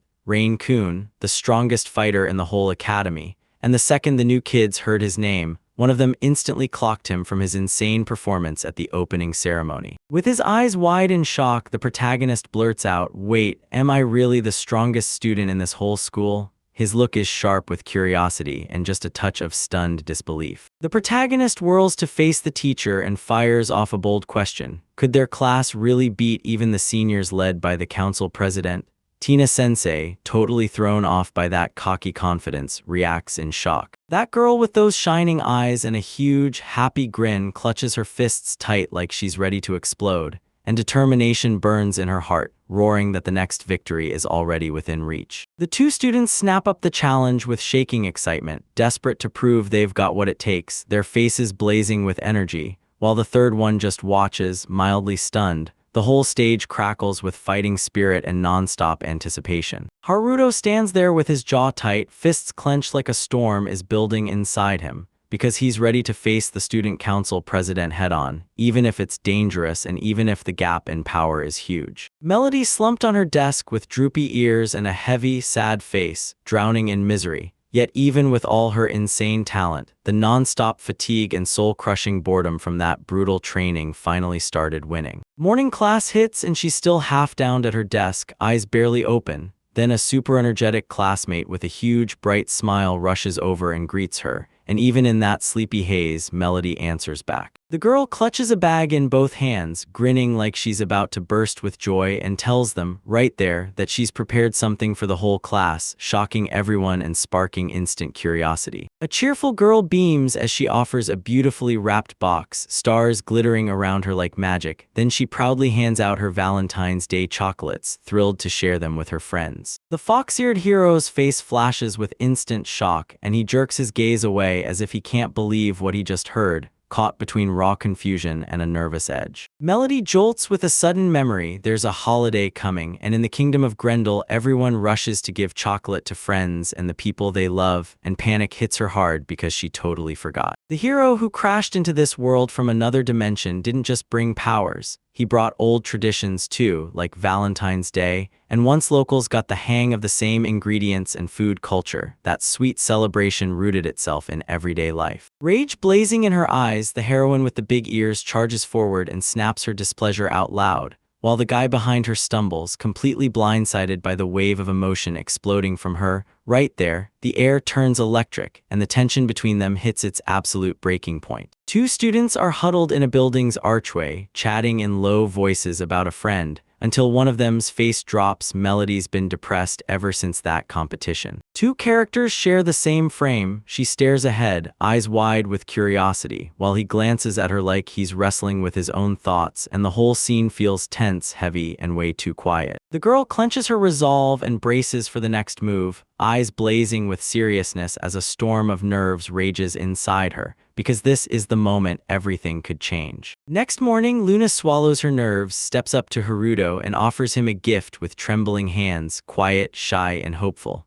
Haruto breaks into a warm smile, and just like that, the whole moment turns soft and kind. Haruto spots the gift with a curious grin, takes one look, and starts guessing what it could mean, and his calm reaction only fuels Luna's hype as he lands on the idea that it might be a confession made on a special day. Luna, cheeks burning and heart soaring, blurts out that she didn't just hand Haruto a gift, she poured in meaning, way beyond thanks, and begs him to keep it locked away, turning that moment into something quietly personal and aching. Luna grins and accepts the thanks, then bam, she suddenly remembers Tina never gave her the chocolate, and embarrassment floods her like, Oh no, why did I forget? Tina panics on the spot and blurts out chocolate to Mason as soon as they greet her, her shoulders tight with nerves because she can't shake the fact that she still hasn't handed over a Valentine's Day gift. The dark-haired girl slammed to a stop with a box of chocolates clutched in her hands, her eyes blazing with shock and a hint of confusion, and she stayed totally silent, still unsure how to react to this sudden, unexpected show of attention. Two schoolgirls stare at the chocolate boxes in their hands, wide-eyed with shock, while a third girl hangs nearby, baffled to the bone, trying to figure out why they got such an unexpected gift. Next, the twin sisters just stare straight ahead, stone-faced, like they don't get a word, while their shocked partner scrambles to explain what Valentine's Day is because apparently they have zero clue. The young man stares at them, totally stunned, when they admit they've never heard of Valentine's Day, and he scrambles to explain what that holiday even means, like it's the most obvious thing in the world. The boy stares at the twins with a worried, thoughtful look because something about them feels off, like they're not fully human, and then memory hits hard. He's holding one of them in his arms, and their glowing body makes the truth feel even colder. One sister snaps him away with a stern no, no matter how hard he tries to win her over, while the other just stands there, totally confused, and their friend in the corner stews in bitter silence like,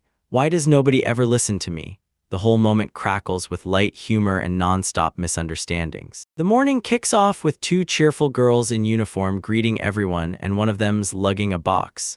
Then the classroom starts filling up as students trickle in, twins included, still half asleep, while a young man hangs back behind them. A teacher with a warm, gentle smile calls out to her students for help as she readies a stunning cake piled with fresh fruits and creamy swirls, and the kids jump in with delighted grins, staring in awe as her talent turns dessert into something way too delicious to ignore. Melody storms into the room with a bright grin, clutching trays of steaming hot chocolate, and everyone there freezes in pure surprise.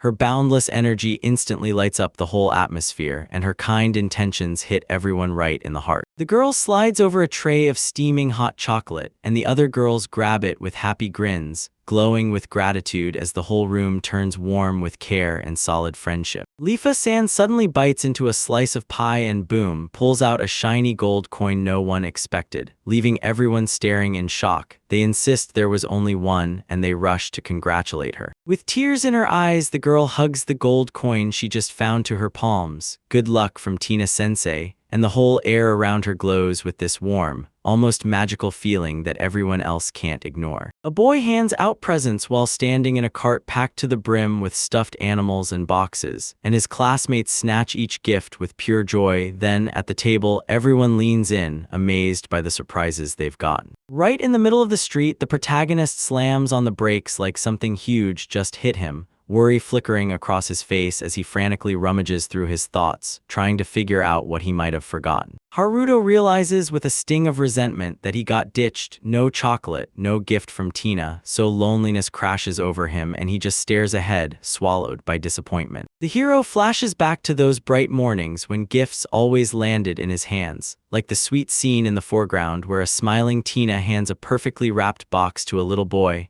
and that warm memory only makes his current loneliness hit harder. The protagonist heads back home, buzzing with confidence that Tina already has something waiting for him, and as he replays all the closeness they've shared, he tries to steady his nerves with cold logic, only to betray himself with that face full of excitement and hope. Night falls, Haruto slips into his pajamas, sinks onto his bed with a heavy sigh, and realizes the day vanished with zero excitement. Then, just as he's about to crawl into sleep, a sudden knock rips through the quiet from the window. Late at night, Tina creeps into the hero's room and opens the door like she's scared of her own heartbeat. Embarrassed, sure, but not backing down as she spills the real reason she came.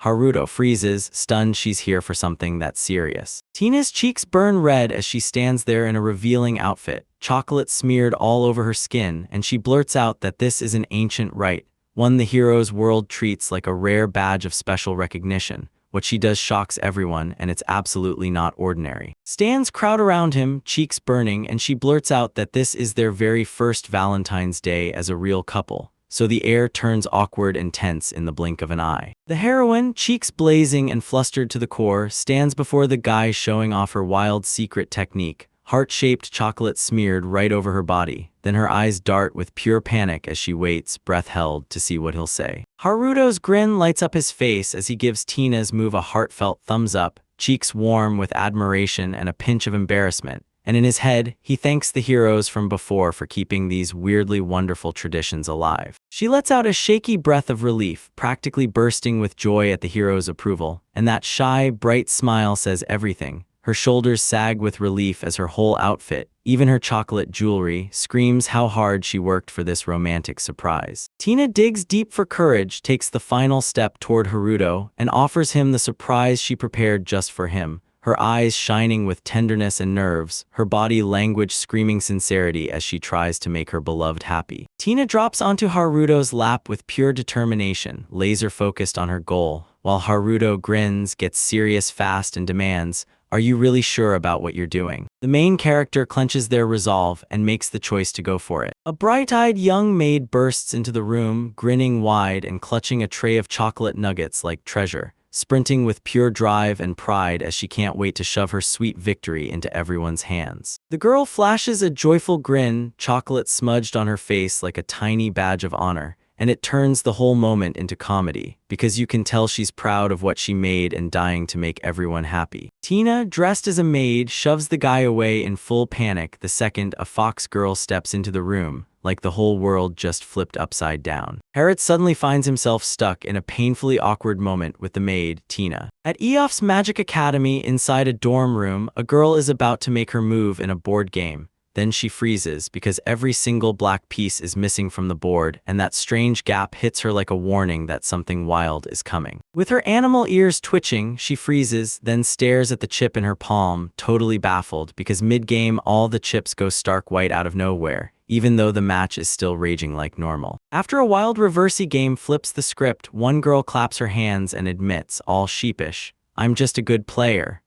The other girl stares in stunned disbelief, because she realizes you can still lose even in a way that almost never goes wrong. Luna plops on her bed with unstoppable excitement, even after every reversey loss, refusing to quit, while the hero across from her looks a little embarrassed but still leans in for round 2, because the board is already lighting up again and the white chips are taking over like a bad omen. Melody felt awful and one student swept in, begging her to stay the night to lift her spirits. But even after she insisted she wouldn't fold, the reverse game spiraled, and defeat after defeat smashed her confidence, leaving her more humiliated than ever. Next day, right after that failed sleepover, Haruto rushes in trying to soothe her and wipe out the tension.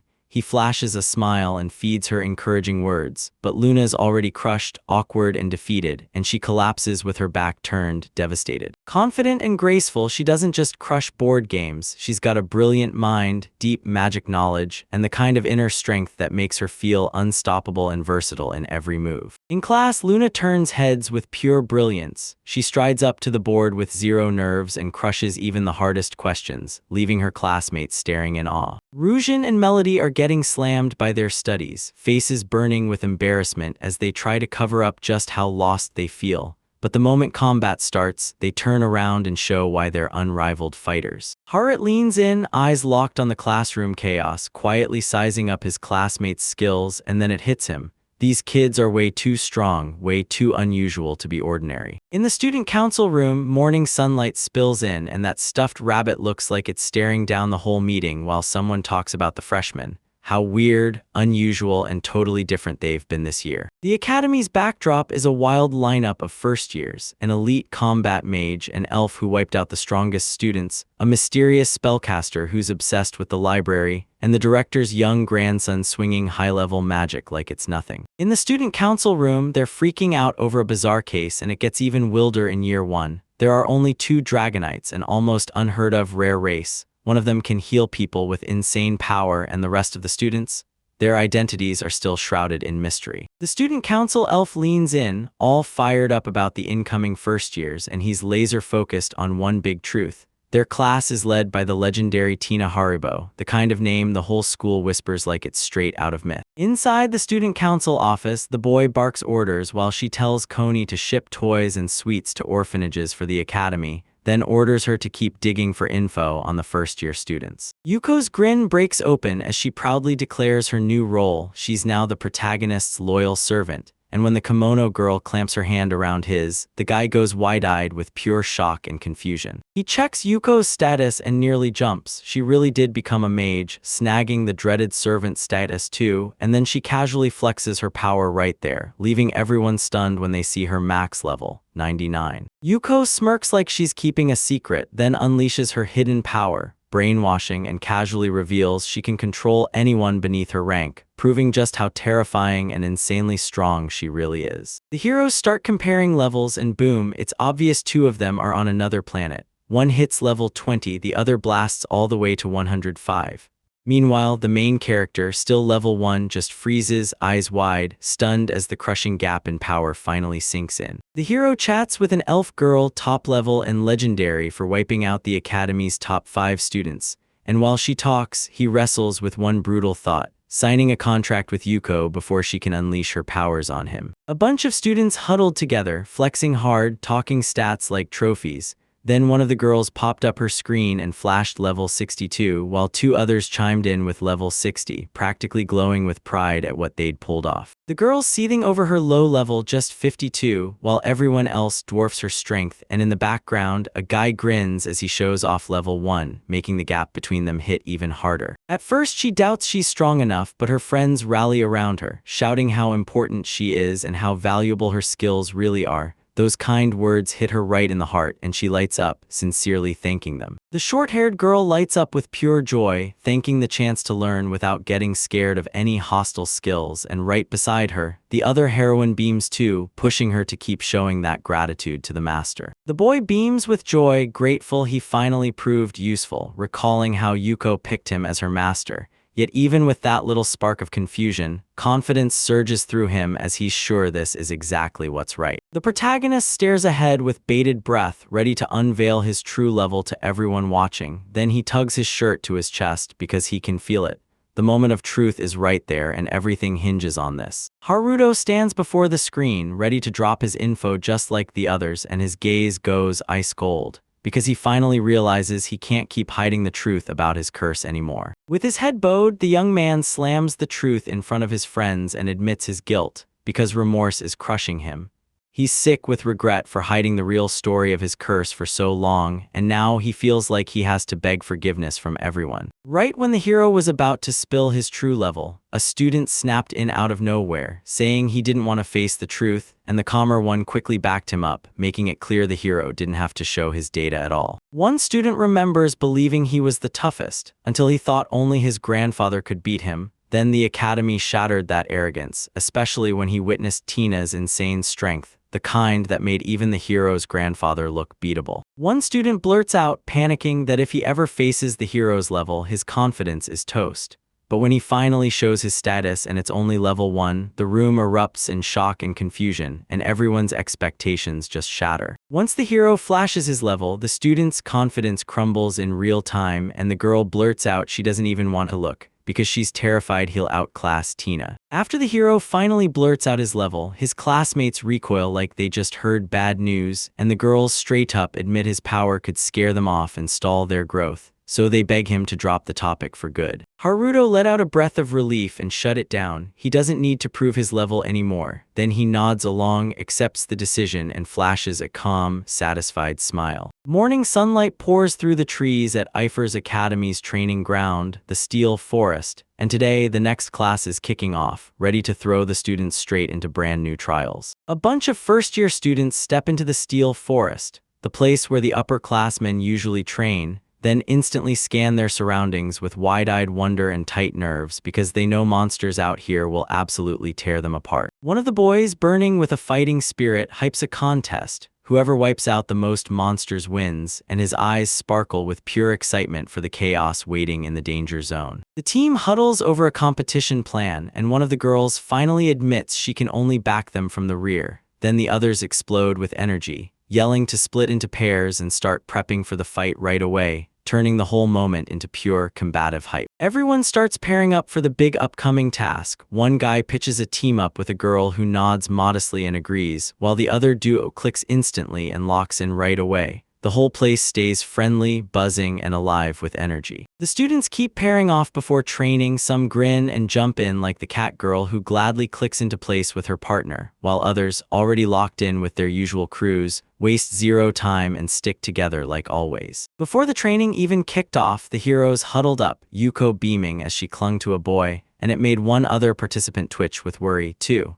As the whole group cheered each other on, one hero's hand shot forward with pure determination, because the Steel Forest training was about to begin. Before the training even starts, the students huddle up, hanging on their teacher's every word as she lays down the rules, then grins, hands out special bracelets, and blasts a whistle for emergencies, warning them to stay sharp for the test ahead. Before the heroes even step into the forest, they get special bracelets. Then the real challenge kicks in. These things track every monster they crush and even log each enemy's level, turning their training into a full-blown competition. One of the teachers suddenly snaps to it. He overheard the students buzzing about the competition. Then a girl with a bright, lively smile reminds everyone about the showdown, who will kill more monsters. The hero traded joyful remarks with the girl, her bright smile lighting up everything as she confirmed the competition was her idea. Then the guy's jaw dropped at how bold she'd been. In this forest training ground, a mentor's speech blasts through the air as heroes are warned. If you kill monsters here, you won't earn levels. This place is all about forging team spirit and rushing to help each other. With a bright smile, she announces a ticking time limit, like you'd better start the training and you'd better do it fast. The monster slaying tournament just kicked off, and everyone's racing to prove they've got the deadliest results in the room. A girl in a kimono tightens her fist with pure fire, ready to go headfirst into the coming battle. Flowers bloom around her and sunbeams spill across the scene, screaming her unstoppable fighting spirit, while in the background, her companion's voice calls out the journey as it unfolds. The heroes huddle in the forest and slam out a plan to take on the monsters, even debating whether mind control powers could break their threat. One of them can't stop worrying it won't work, but the others fire back with encouragement and start mapping out their next move. The young man flashes a confident grin, then thrusts his hand forward, spinning a blazing sphere of energy to life as the magic spell roars into action, like he's about to seize the next phase of the fight. The guy puts on a dazzling show of magical lights, and the whole scene erupts in crackling bursts of energy, while his allies stare in stunned silence, one drinking it in with pure admiration, the other wide-eyed like, "Whoa, this is real." Haruto strides up and confidently casts magic. He shapes the fire and twists it into something with special powers. Then, right before his friend's eyes, the flame snaps into the form of a horse, leaving the girl staring in shocked disbelief and total confusion. He flexes armor forged with lightning magic, then fires off his goal. He wanted a spear that could punch straight through, so he draped an extra layer of reinforcement over the tip. The young mage finishes his spell by forging that blazing fire into a hulking armored centaur that grips a giant spear. Then boom, it surges with roaring flames and crackling lightning, leaving everyone watching stunned and shaking with awe. The girl in the kimono gasps, clenches her fists, and blurts out how unreal everything looks, while the boy beside her stares at her in shock. Then it hits her. Standing right before her is Fire Knight magic at the highest level. With a grin blazing on his face, the protagonist thrusts his hands up and shouts for the attack. Then the Fire Knight and the rest of the crew charge in hard, ready to clash as the hero's forces crash straight into the monsters. Two characters break into a hilarious debate over what to name the new fire warriors. When the girl blurts spearmen, because of their weapons, it instantly throws the protagonist into total confusion. Yuko dashes to her companion, eyes wide with worry as she checks him over, panicked that he burned through too much magic and fearing he's seriously hurt. She winks at the main character, slides him a pinch of her magic like it's just a joke, but it's loaded with romance and it totally catches him off guard. He blushes, scrambles for what to say, then forces a smile anyway because he has no idea how to respond to her bold move. Yuko's face snaps with panic, but when the teacher calls her name, she jolts back to herself, while the rest of the class hears the command and whips around, shocked because they recognize that strict voice instantly. With a dead serious face, the teacher announces that bracelets let her track every move you make. Then she warns, no flirting in class or you're getting kicked out of the game on the spot and slapped with a bad grade. Meanwhile, one of the students snaps with outrage. She's convinced Tina is butting into her life way too much, even at home, where she finally thinks she should have room to breathe. In class, the teacher slams the rules on the board, ditch the bracelet and you're basically walking out and truant kids don't get dinner. Then one student panics, staring in stunned disbelief at everything she just heard. She snaps into tears and sinks into despair, convinced the punishment is way too harsh, and Haruto, right there beside her, can't help but feel for her, worried he's about to lose the mouthwatering dinner their friends spent all that time preparing. While bushes looms in the background, one character replays everything he heard in class, then connects the dots as conclusions start snapping into place.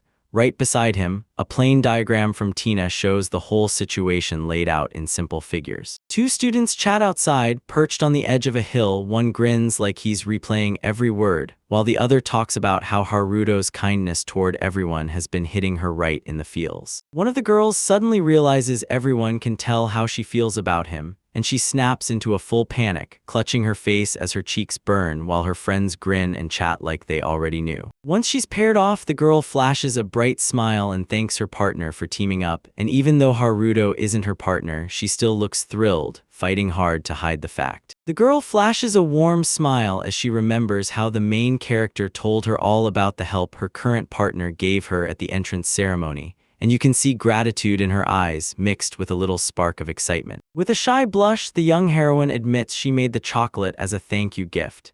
And as she speaks so openly, the other person's surprise slowly turns into the realization that her feelings were never so hidden after all. They stumbled into the steel forest, and a wolf nearby instantly grabbed their focus. The girl kept her guard up, but the guy looked totally calm, like he already knew the local monsters weren't going to hurt them. They stare at the wolf until it sneaks out as a training dummy, and the girl doesn't blink, because the moment it suddenly growls with an ominous sound, alarm bells hit hard. She spots something's off, snaps her magic skill into motion, and floors the acceleration while glaring ahead. She can feel the danger because that wolf doesn't look like any opponent from her training. The boy shoots to action the second the girl cries out, locking in and firing up his power on instinct, and the girl blurts out her gratitude when she realizes he stepped in for her right when it mattered most. The hero locks in, tracking every snap of the wolves sprinting straight at him with terrifying speed, his focus so razor-sharp it's scary, staying totally in command even as danger crashes in. The partner barely manages to fend off the wolf by slamming up a magic shield, yet even as a training dummy, the thing's speed and raw power make you question everything. The boy begs Luna for help, then gathers raw magic in his hand and unleashes a devastating strike that detonates into a blinding flash, rattling everything around him, blasting smoke into the sky, and sending the birds screaming into flight. After a brutal showdown, the mage and his ally stare as the vortex their attack carved into the air finally fades away, eyes locked on the last remnants, while the boy stays sharp and focused, and the girl lets out a deep, relieved breath because this time, the fight is truly over. Deep in the forest, between the towering trees, eerie eyes ignite with a sick glow. New enemies are here, and the hero spots them fast, panic slamming in because the threat isn't over yet. Powerful Mahinoms crash out of the forest, towering monsters way stronger than anyone expected.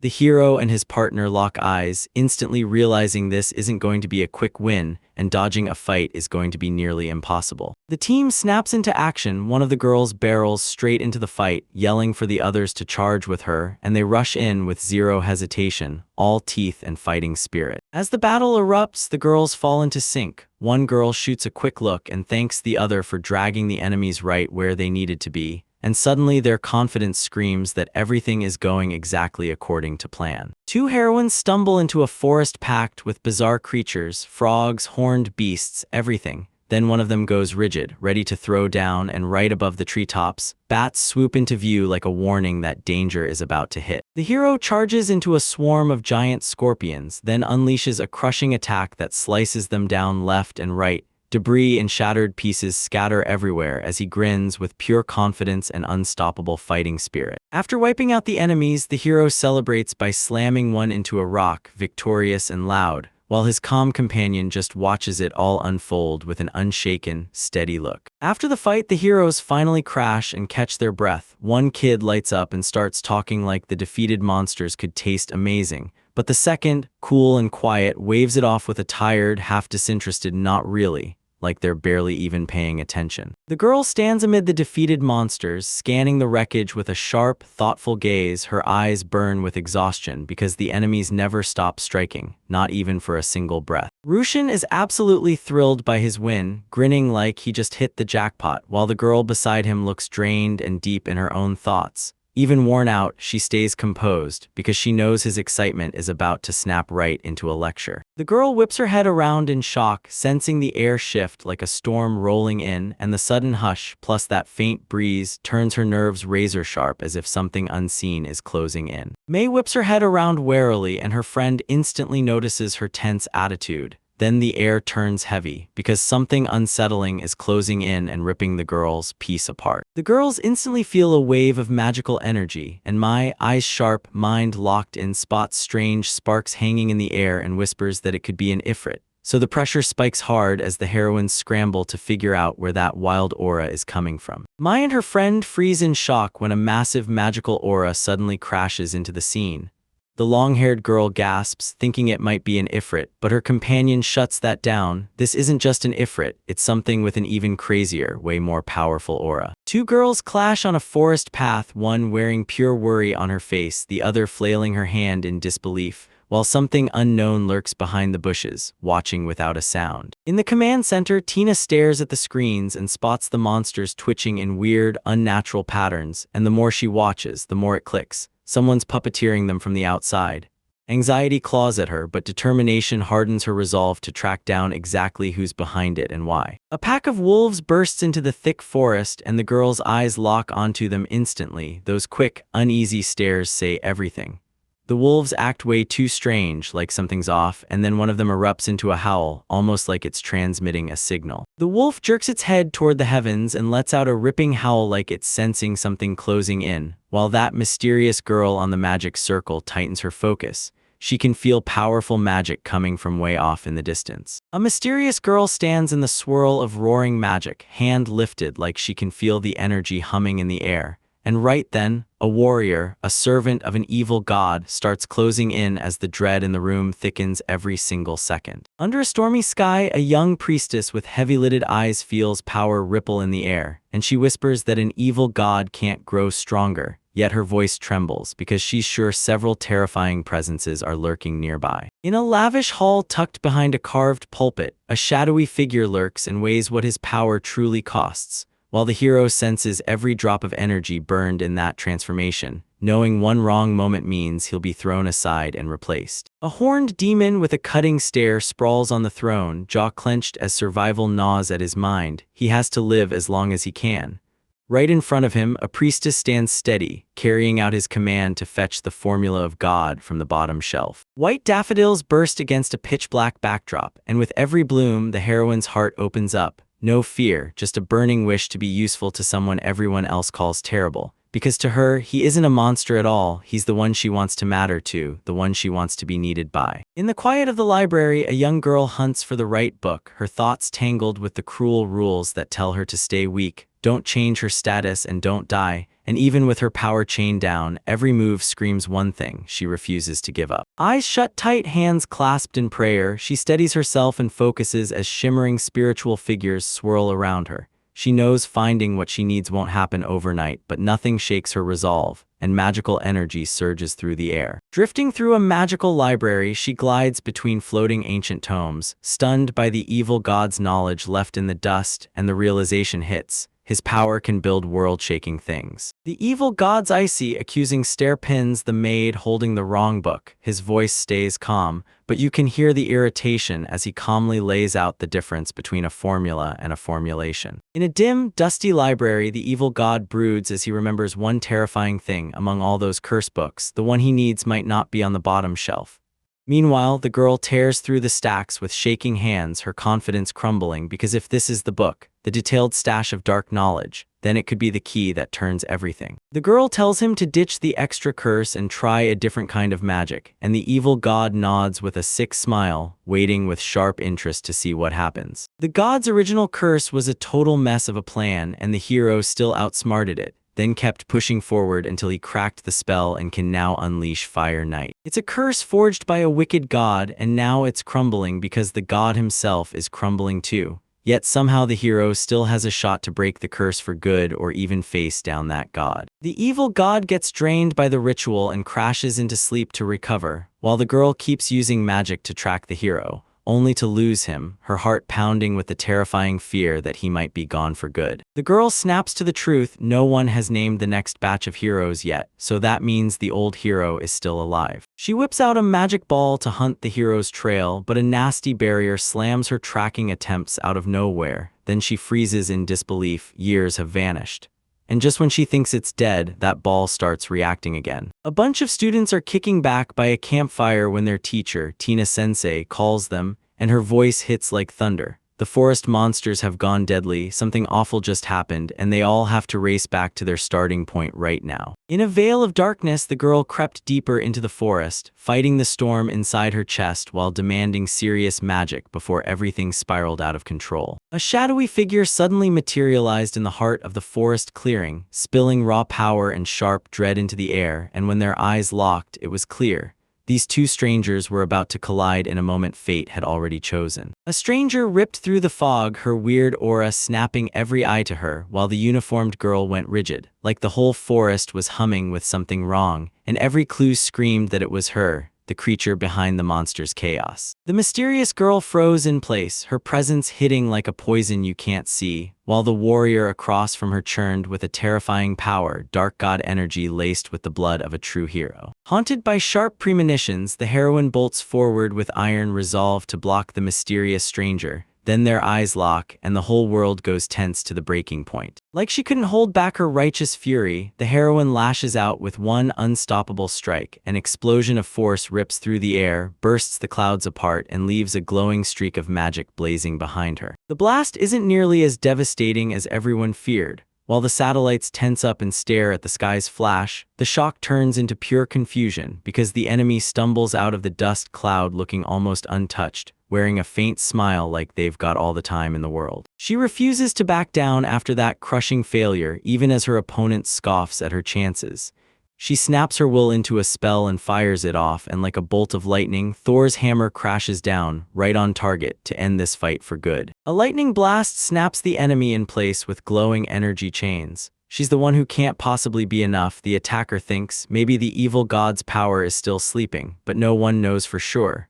Down below, the opponent, wrapped in chains, scrambles to defend herself. That weak girl, she turns out to be a monster. She commands plants like they're her weapons, declares her rival can't beat her, and keeps proving it, until that fateful guy finally awakens. Then it's clear there's something far more dangerous coming. From this page, the weak girl stays icy calm even as the other girl slams into her from behind with everything she's got, and she keeps her magic ritual going like the attack doesn't even exist. That quiet girl wasn't weak at all. At first she faked it, then shrugged off the attack like it was nothing, and now she's sprinting after her opponent. The silent girl finally snaps, unleashing her real power and admitting she serves an evil god, and rage boils as she vows, "You underestimated me," promising this won't be some easy little game anymore. She radiates danger and unshakable confidence, and the whole scene screams that the world is about to shift, hard, right in her opponent's worst moment. In the middle of a brutal battle, that tiny priestess with a mocking grin steps in and, like it's nothing, locks her opponent in place,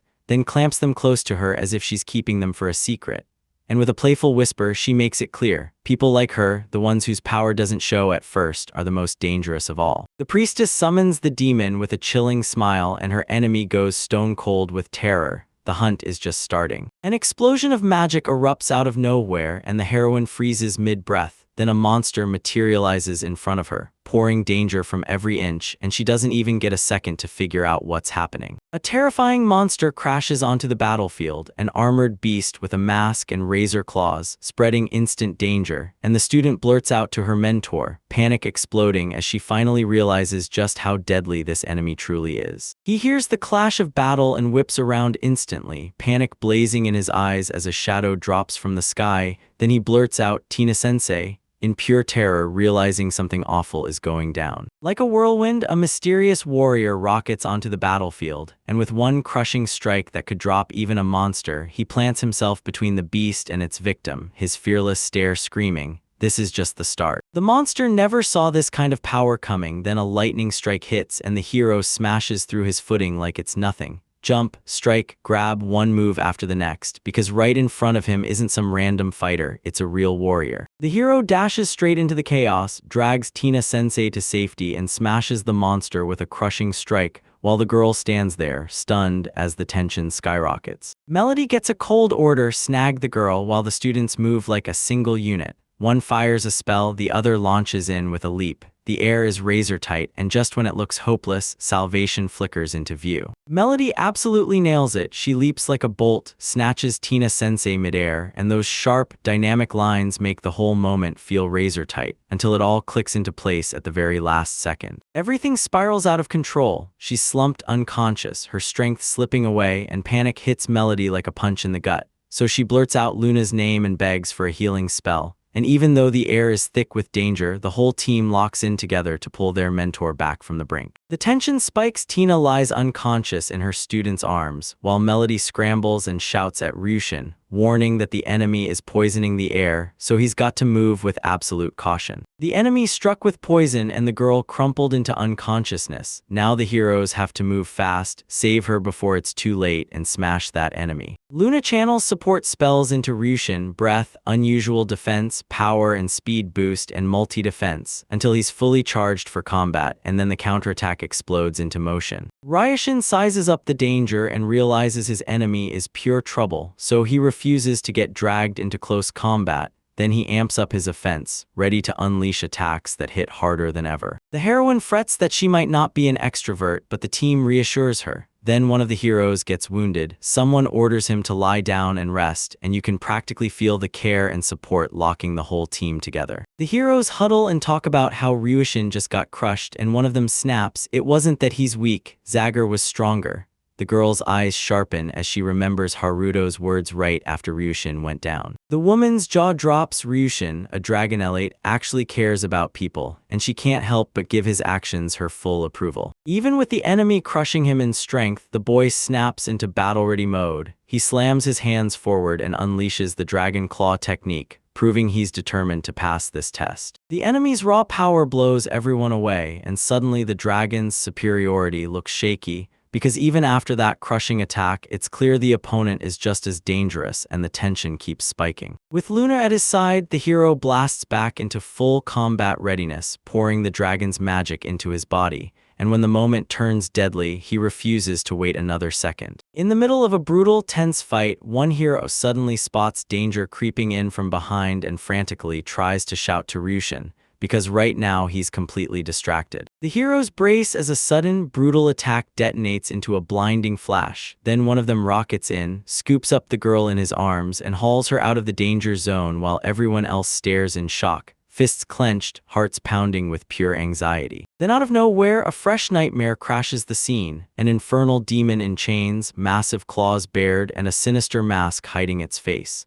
The heroine's instantly on edge, clocking exactly what he is the moment she lays eyes on him. No doubt about it, this is a demon. One of the heroes unleashes a magic strike, whipping up an electric circuit of lightning to snap onto the demon and pin him in place, until magical chains slam shut and capture him. The demon rips free, the hero yells for Ryushin to come back, and the whole situation tightens until it's ready to snap. The creature rips the chains apart, then Ryushin snaps into action, locking in his plan to shift into a dragon and fight. They clock the danger in a heartbeat. One of them yells for the guy to retreat, while the others recognize the demon and swear it's the same one they saw in red clothes. In this shot, two girls quietly sit on the sidelines, calmly taking it all in. One of them even shrugs and says, "Let's just watch this unfold and don't interfere." Tension snaps in the air. If Haruto can't stop the demon, disaster will strike, and even the observers are starting to panic. Haruto charges straight into the demon while the others stand on the edge of their seats. Then the girls argue in panic, because whether they make a contract with him hangs entirely on how that fight turns out. Right in this moment, one of the girls politely calls him Haruto-sama, and you can tell she's still treating him with real respect. Then another girl clocks it too, like, she's still doing it even now. In this scene, she can't stop staring at him, blushing as she calls him Haruto-sama, then wonders, will he actually form a contract with her? It's her clear sign that his strength and skills made a huge impact on her. One of them snaps that May's way too strict on him, another admits Coco even volunteered to sign a contract with him, and the third straight up says that having a nine-tailed fox riding with him is priceless,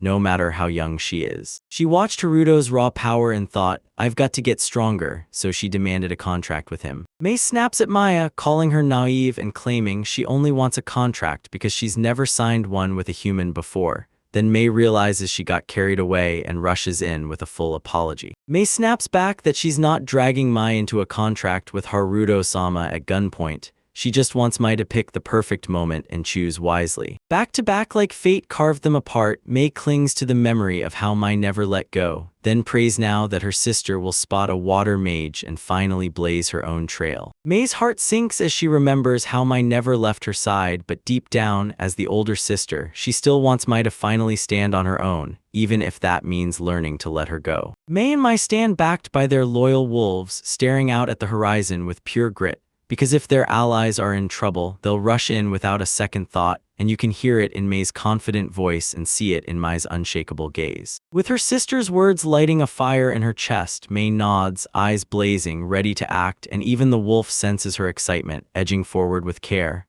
It's decided, they're locked in, and together they move. Right before they could close in, May and her crew felt it. Something mean was charging toward them. The wolves puffed up and bristled, and the tension hit the girl's face like a punch as a terrifying presence surged closer. Just as panic starts creeping in, a shadowy figure suddenly slides into her sight, and heavy mana thickens the air with every heartbeat.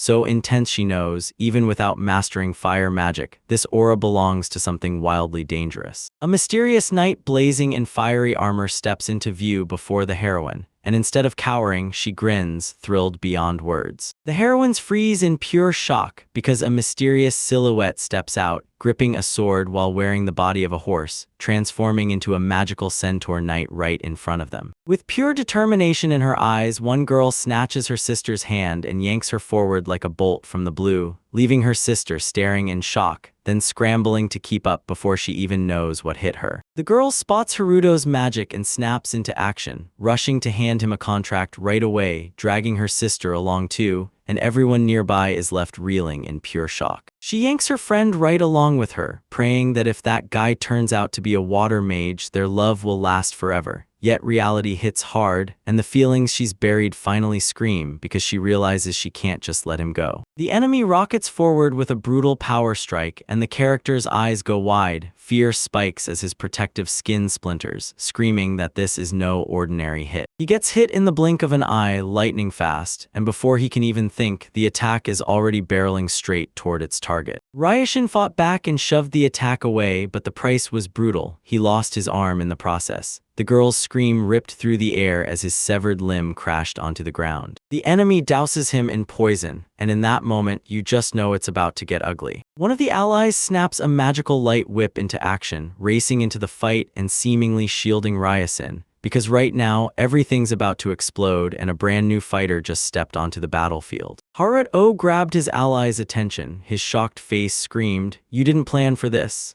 And as the ally intervened, the light whip snapped out to smack Ryushin aside. The hero squad stumbles into a do-or-die nightmare. One of them is badly hurt and needs help right now.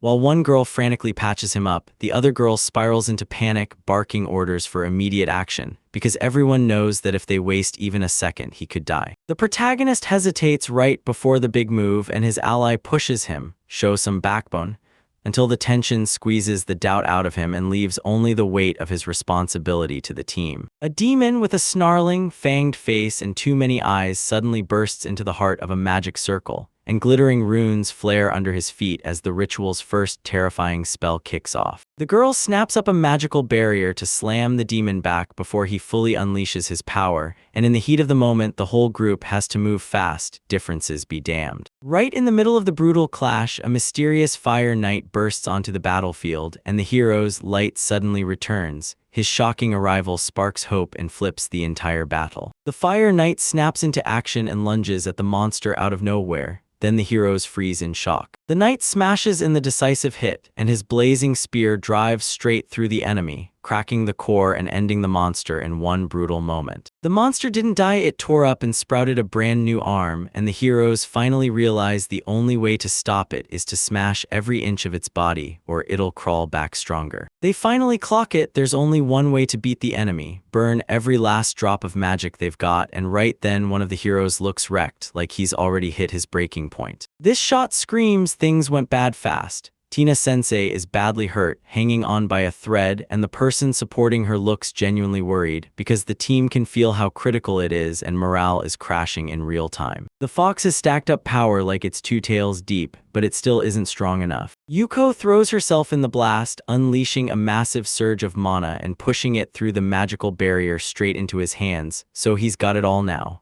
The rest is on him. The fox hands over mana and boom, his master is locked in, ready to strike. He thanks her, and the others shout that he doesn't have to hold back anymore, time to attack. The character leans in and begs Haruto for a favor, shouting that their opponent is a demon, and no normal magic will touch it. So it's clear he's going to need some special, super powerful move. It's a demon with lightning-fast regeneration, strong enough to wipe out an entire country, so regular magic won't touch it. You've got to burn it down with a ton of heat energy to crack its core. The girl grabs the hero's attention and begs him to pour every last bit of power into protecting everyone. The hero slams his power to life, swearing he'll never mess up again. Then he gets a cold reminder: use only 30% of it. The hero unleashes his power to shield everyone, then detonates a devastating attack that leaves no doubt. Now the story barrels into an ancient holy place where a wicked god sleeps with terrifying power, and a young priestess races in, because whatever's coming next is moments away. The priestess slips back to the secluded shrine where emptiness stretches and silence hangs heavy, because her job is to scrub it, patch the broken spots, and nurse the place back to life. Yet the truth hits her hard. For all its importance, there's nobody left to even tell its story. The girl keeps going with her duties, scanning the negative energy levels and tallying every cost it brings, even as her mind races toward the new demon lord's next moves. Because somehow, she still has plenty of urgent business to handle right now. Alone, the priestess shoulders every shrine duty, and she can't believe it. When the evil god is supposed to be sleeping, it still drinks in energy with zero effort, just quietly soaking it up like it's unstoppable. The girl clocked the amulet acting weird and knew she'd crossed the line, and after spending ages in the sanctuary, she finally stepped outside. Then, swept up by it all, she accidentally triggered the demon's power. The young warrior storms into the fight with unshakable confidence, sure his choice is the right one, because he's determined to smash the demon and shield everyone he holds dear. He blurts out that the enemy doesn't stand a chance, then admits the so-called skills are nowhere near enough, and it shows. After they obliterate the demon, the heroes rip into their next nightmare. An entire forest is burning, flames roaring over the trees. They scramble for answers fast, because the protective barrier that's holding the fire back won't last much longer. Haruto grabs control, douses the flames, and yells for Yuko to lock the barrier in place, while his allies stare in disbelief at how effortlessly he crushes powerful magic. Then they swap notes, stunned about how a simpler spell combo could have handled this mess. The hero tells his companion that an evil god's curse traps him. He can't cast any spell that would burn more than 10 mana, and right then his friend spots the magic symbols flashing as he does it. Haruto tells her that because he's capped by his mana, he builds everything in clusters of 10, tweaks the patterns and symbols, lays them out into a magic circle, then slams it shut with a spell packed with roughly 1,000 symbols. The heroes curse it up to his neck so he can't sling real magic. He has to play it safe with simple spells, summoning a creature that smothers the flames, and the girls stare in shock. A kid with barely any mana stumbled on a spell that could summon a monster-level creature, running a tangled magical circuit on almost zero energy. Haruto summons the spirit of water, Undine, and the moment she sees him, she lights up because it's been 3 whole years since they last crossed paths. Undine snaps that he hasn't called in ages and she's been drowning in loneliness. And when he finally fesses up, the girl beside him turns betrayed, panics, and blurts out that she's sorry, because she had no clue what was going on. Undine spots 2 girls, May and May, then one of them looks totally stunned. Haruto just nods and says, "Yeah, it's been a long time." Undine turns to the girl and asks if she's found someone for the contract, but she shakes her head, admits she hasn't, and rushes out an apology. The guy barges in mid-conversation, snapping them back to the real danger, put out the fire, and May realizes Undine has already made a contract with him. She's stunned to find out Haruto is the contractor for the water spear and monarch. Then they pull her in, because she's got water magic too, and she doesn't hesitate to say yes. The flames roar higher and Haruto snaps at Lifa to pull out the exact move she used in the class competition. Then he hammers the warning, "With Undine, I'll be blasting water straight into the sky."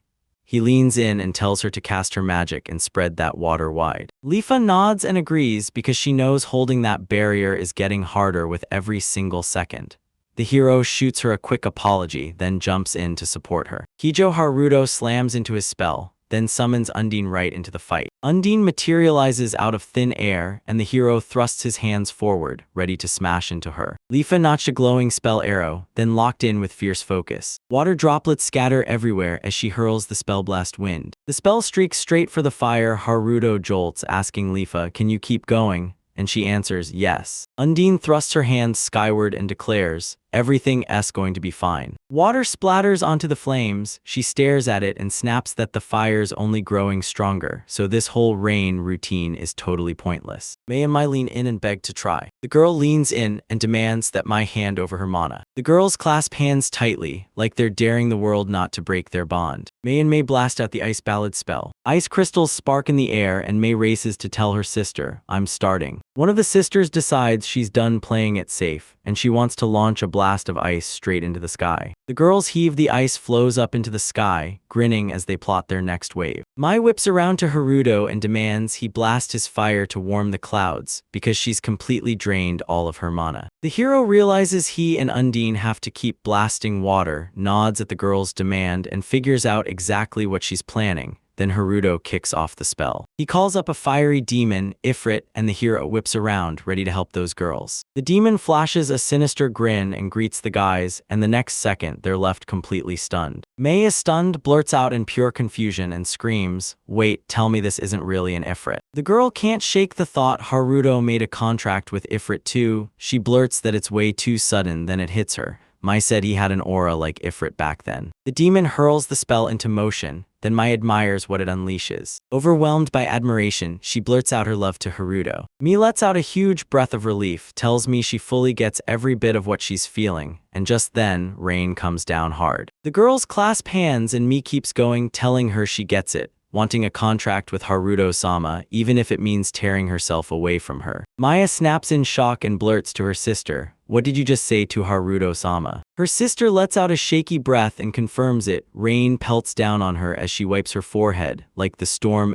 trying to drown out her answer. The sisters are drenched by the rain and May seethes because she hates getting soaked. Yet somehow, she still feels totally fine. May realizes that slipping back into her true self still feels awkward at first, so she forces herself to slow down and wait. She smirks, thinking Haruto-sama would never, ever let that happen. Ryan's jaw drops, he can't believe it, and he blurts out, "So tell me, was there really a demon in that forest?" Connie snaps back that the academy not detecting a demon spells disaster, and then, boom, he orders today's classes cancelled, with the whole forest-used class ditching Tina's class entirely. The elf lifts his pen and fires off one sharp question. What were those first years really like? He asks if anyone's hurt, and Connie tells him the whole area is fixed up. No one's been harmed. The elf's relieved, then he leans in and asks if Tina was the hero who took down the demon. A scary girl with an evil stare haunts your memories like a nightmare you can't shake. Catman admits he's still fuzzy on the exact details, but one thing's clear, Tina didn't land the final blow on that demon. Connie declares that the demon slayer was Haruto Silvereye, the third son of Count Silvereye. Ryan suddenly remembers that name because it's the same kid who, fresh off being new, blew a massive hole in the school and then got his parents stuck paying to fix it. The elf can't stop staring, baffled at how the main character pulled off that win. Connie remembers getting yanked to the principal's office to get answers, and Haruto stares at the principal like, "Wait, that has to be Ruka's grandfather." He stares at Tina and finally exhales, "Thank goodness she's okay." The director leans in and asks, "Haruto, you good?" And Haruto shoots back, "Yeah, I'm fine." Ruka tells him his grandson won't stop talking about Haruto, and the kid is stunned. The director keeps going, saying the gap between him and everyone else was always massive, and he never once bothered to sharpen the talent he was born with. Haruto freezes in shock and Ruka keeps going, saying that lately his very existence has become the push his grandson needed, which is exactly why he started training his magic. The principal thanks the hero for standing by his grandson. Haruto laughs back that he's happy to be friends too, and then Ruka grabs the hero's hand and blurts that he doesn't have much mana. The director grilled him, asking what rough amount of mana you'd expect for the very first level. Haruto's whole body went rigid. He was sure his mana count had been clocked, just like you'd expect from the headmaster of the Magic Academy. Tina blows a gasket and demands that even as principal, he apologize to the hero for talking to him like he was above him. Ruka drops to the truth, apologizes hard, and admits he went way too far. Haruto reassures the teacher, telling him he's fine and that he already knew the secret would spill eventually. Tina demands to know what was supposed to leak, and Haruto snaps his head toward the director, insisting that what he's about to say must stay locked behind a secret. The principal grins and tells him he doesn't have to push himself just to prove his worth. This school celebrates every kind of student, and if he decides to tell him, he'll swear to keep it secret. Haruto whips around to Tina and demands she listen too, and Tina nods right along. The hero clenched every ounce of strength he had left, ready to unleash it and prove his true level. Tina's jaw drops. She blurts that the hero can't seriously be level 1 because this has to be pure mysticism. It hits her all at once. She finally gets it,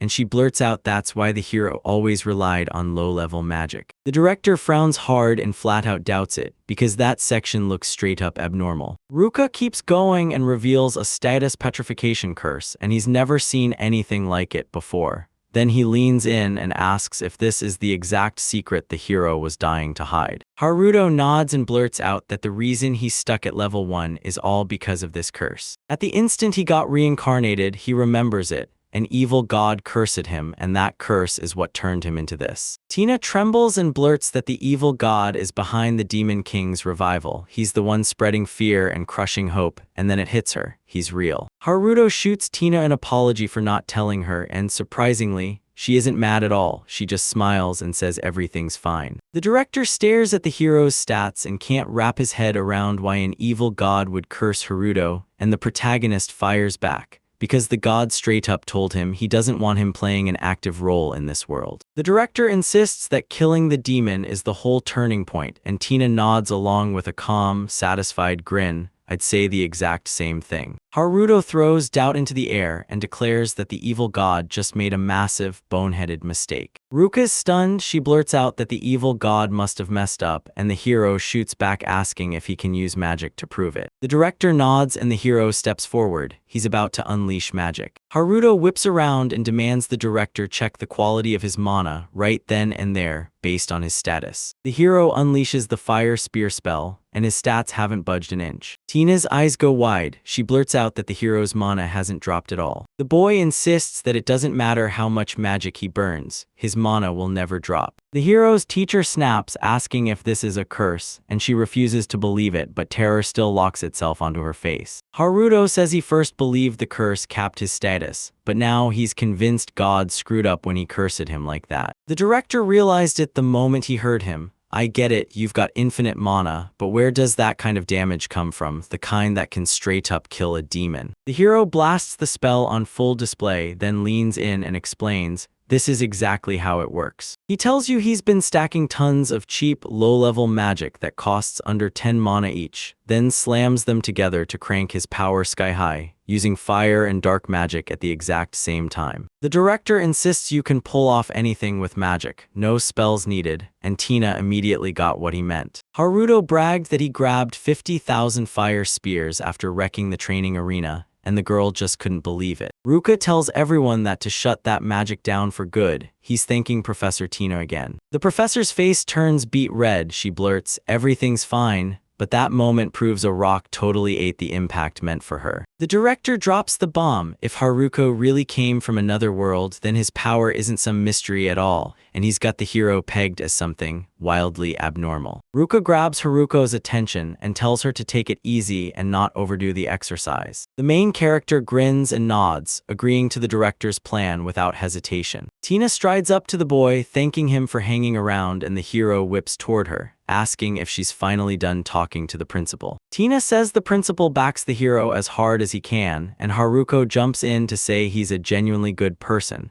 until Tina shuts it down. It's not some rescue mission, it's just a way to keep the school from going up in flames. The hero lets out a confident laugh and promises, "Don't worry, I'll be careful." The moment Haruko calls out, the girl abruptly stops dead in her tracks. Tina blurts out an apology, then insists that even if she was always there, it still wasn't enough. She starts sobbing and admits she never saw the curse coming, then thinking about how much agony it brought him breaks her heart. She's drowned in despair, trapped by her own helpless powerlessness. The protagonist gets hit by her emotions, then insists right through the heart that he was never hurt. He slips his hand into hers and tells her, "You're the best teacher I could have ever had." The hero realizes that without her, he never would have learned to fuse magic this fast. Haruto grins and begs Tina to teach him more, and the professor's eyes soften as he blurts out the hero's name. She's overwhelmed with happy tears and nods like there's no doubt she agrees with the hero. The girl watches them from the sidelines and blurts out that the two of them actually get along great. Then she turns to Rione and asks, "Is that true?" She makes it crystal clear. Tina looks just like the girl Haruto is in love with right there. The main character steps right in front of the girl and tells her, straight up, this is how it went. The very next day in the backyard, Yuko sprawls across the hero's lap, like she's found the safest place in the world. The twins stride up to them and press Gerudo. Can he let them distract him for just 1 minute? The hero realizes Mei isn't just talking to him anymore, she's calling him Sama, and the girl locks her gaze on him. The hero gives in to their request, then his thoughts instantly race, because what if the girls are about to confess to him? The girls start stripping down, and the hero's cheeks instantly burn with embarrassment. Haruto's eyes go wide, he blurts out, "So what are the twins gonna do?" The girls chant the hero's name, then the transformation erupts right on cue. The twins suddenly sprout wings, and everything changes in an instant. They finally rip off the mask and unleash their real form. The hero jolts in shock and blurts, "Wait, tell me the truth, do you girls really carry perfume?" Haruto can't help feeling guilty every time he catches glimpses of their bodies, and just then, the twins shout his name. The main character's smile fades, and he racks his brain for the perfect words. He leans in and asks if the girls are bonded to Yudina since she's a spirit, and they instantly confirm it, yes. Mei leans in and asks Haruto if he wants to sign a contract with them, and you can practically see him wrestling with the choice in real time. The girls go red, slip up, and admit they both fell for him, then the hero just stands there, utterly stunned by what they confessed. He can't stop wondering if the twins really like his mana, and then he clings to one thought, at least Tina's got his back. Haruto finally realizes his calling is to grow strong enough to be a hero and protect Tina no matter what. So when he can make a contract with the spirits, pure relief and joy hit him. The hero finally sees it, those girls aren't weak at all, and shoots back that he has zero reason to say no. Then Haruto thanks Mei, Mei returns the gratitude, and they lock in a contract together. The twin brothers beam with pure joy, clasp hands tightly, and beg for forgiveness, because they're about to do what they've been dying to do. At the exact same moment, they pressed kisses to the hero's cheek, together like fate itself. Haruto is grinning from ear to ear, and pure energy is practically bursting out of him. The girls shot back into the spirit world, and the hero finally gets it. Once spirits seal a contract, they retreat to the spirit realm, then pop into the human world whenever they're called by the one who made that bond. He realizes he wants to enjoy his school days with these two, and Haruto immediately starts stressing over whether he really has to draw some massive summoning circle just to make it last. Still, he grits his teeth and gives it everything he's got. The hero snapped into action and thought. He was already itching to bring them together if he could, then he sensed it, a faint aura lingering from them. The hero hones the lightning spear style and brings it to life. Right as the spear was about to form, a strange head started breaking through the circle's surface, and Haruto couldn't make sense of what she was seeing. A towering armored giant stomps into view before the hero, and he can't make sense of who or what stands in front of him. The celestial spirit king materializes right in front of Haruto. His whole world just shattered, he's stuck in shock. The hero bursts in and introduces himself with his full name, then leans in and demands, who is the king of the celestial spirits? He said that if Mai and Mai were summoned side by side, they'd fuse into a single, unstoppable being. The celestial spirit king grins, saying he's thrilled to finally meet Haruto. then proudly declares that he rules over every celestial spirit on this earth. Haruto can't shake it. This is the first time he's ever met a spirit. The Star Spirit King drops his head, apologizes, admits he's slammed right now, and asks you for permission to go back to his world. Haruto's stunned and he blurts out to the Celestial Spirit King, "Can I send myself back?" The Celestial Spirit King finally cracks and admits Haruto has him in his grip. He can't wrap his head around it. How could anyone wield powers this devilish and force him to be summoned? The hero suspects he made the magic circle way too huge. Then the Celestial Spirit King suddenly booms his name, calling him Mr. Haruto. The Spirit King admits his heart is set on coming back to his precious daughters, so he makes his request. The hero nods and agrees, saying, "I just met the King of the Star Spirits. Once he bows his way, how could I possibly refuse?" The Star Spirit King gives a roaring yes and shoves them to wrap this up fast. Then he grabs the thing himself with his own hands. The Celestial Spirit King hooks Haruto into his mouth, then slams him with spit like a cruel strike. He's completely stunned. The main character swears he's remembering a moment from years ago, like it's trapped in his head and begging to be real. That's when he finally took the leap and tried summoning magic for the very first time. The boy whips around to Tina and tells her the fire attribute is perfect for the first contract. Then he dares her to picture it blazing. The hero goes for the summoning and slams the words "Fire Spear" out loud. A spirit blazing with flames bursts into view before him, and it booms, "I'm Ifrit, the king of the fire spirits." Tina's jaw drops in pure shock when the protagonist calls the Fire Spirit King on his very first summon. Tina bursts out praising the hero, calling it absolutely incredible. Then Haruto leans in, asks his questions, and yes. Ifrit summoned the protagonist to sign a contract. Then the moment the protagonist said, "Nice to meet you," Ifrit lunged forward and clamped his hand over him, cutting him off before he could finish. Tina cheers Haruto on for landing his first contract. Then the Fire Spirit King rears back, shoves the deal straight into his mouth, and spits right in his face. And yeah, he remembers it clear as day, the second he signed that contract with Undine. Tina's smile weighed on him like a storm cloud. The hero throws out the idea that maybe, just maybe, Tina liked him ever since that moment. In the present, the Celestial Spirit King says goodbye to Haruto and calls him Lord. And the boy shoots back that he's wishing him well as uncle, but the spirit cuts in, telling him nope, he is uncle. He's the Celestial Spirit King. The hero hammers his fist into the ground and declares that this time he'll try to summon Mai, one by one, separately. Haruto grins and swears he'll shrink the magic circle this round. Then he forces himself to picture Mai in his head, imagining her face like a target, before he shouts the spell and unleashes it, barking, "Come on, Mai,"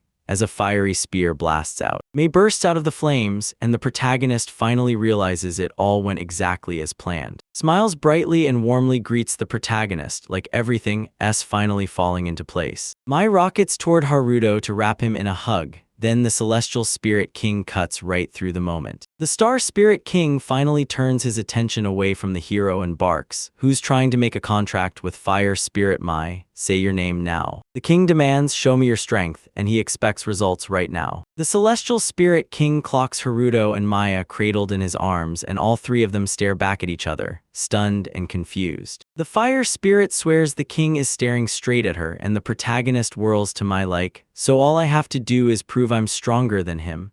He then calls on the Celestial Spirit King to bow, only for the king to cut him off and stop him. The Celestial Spirit King yanks the protagonist straight into his own dimension, cutting off Mai so she can't overhear a word. Haruto blurts out to the Spirit King what he's doing, but the king snaps back that those are his words. The Celestial Spirit King stares at the protagonist and snaps, "Why do you order me to kneel to my daughter all of a sudden?" Then he even wonders if that's cruel, and Haruto can only gasp, asking who his daughter is, shocked. Father Mai leans in and admits he never saw it coming, that the hero could summon his daughters. The protagonist can't stop stressing, does he really have what it takes to make a contract with Mai and Mai? The Celestial Spirit King leans in and tells Haruto, straight up, that he's truly worthy. The Spirit King tells the protagonist, "I can only show up in the human world when crowds of people are begging for me," but then Haruto rips him into existence with a single summon. The Spirit King drops the truth, the protagonist's power is off the charts, like it shouldn't even exist. The boy leans in and asks if there are any conditions. Then the other guy gives a clear, confident yes. The Star Spirit King lays down his rules, starting with my dear daughters, and makes it crystal clear how much he dotes on them. The Spirit King grabs Haruto and demands a promise, no brutal battles for his daughters, ever, and swears he'll step in and fight for them if the hero needs a bloodthirsty warrior.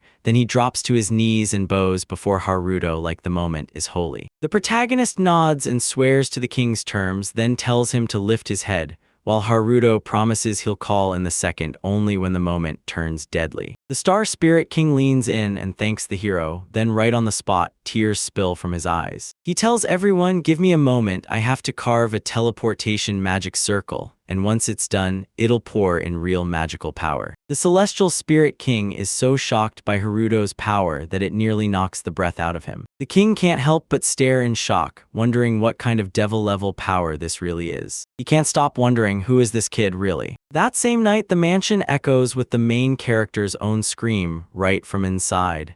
Tina doesn't even hesitate. She rockets through the halls to find her student and figure out what just happened. The professor storms into the bathroom and blasts the protagonist's name like it's an alarm. In the bathroom, Tina freezes, baffled by what went down, then spots a pair of women's underwear scattered on the floor. Tina snatched the laundry off the floor and shot a question to everyone in the bath. "So, what are we supposed to make of this?" Haruto blurts out a shaky explanation, insisting the truth is way messier, and not at all like it first seemed. The professor cuts him off mid-sentence and fires a question, demanding to know what he thinks he's talking about. Terror hits the main character as he spots the sick, awful smile curling across his teacher's face. Tina burst into the scene as the girls were bathing with the main character, and she couldn't believe it. Yuko and even the twins had somehow wound up in this mansion too, of all places. Mei spits out that the teacher is brutally cold and she and the other girl panic together. Mei's like, "I don't know what to do anymore." So both of them clamp onto the hero's shoulders like they're afraid he'll vanish. Yuko yanks Haruto's head toward her, blurts out how terrified she is, and dares to call him Hero Master. Every girl crowds in and touches the hero, and boom, he realizes he suddenly feels better than everyone else. Professor Tina glares at them so hard it feels like pressure in your chest, and the main character instantly realizes this is a disaster,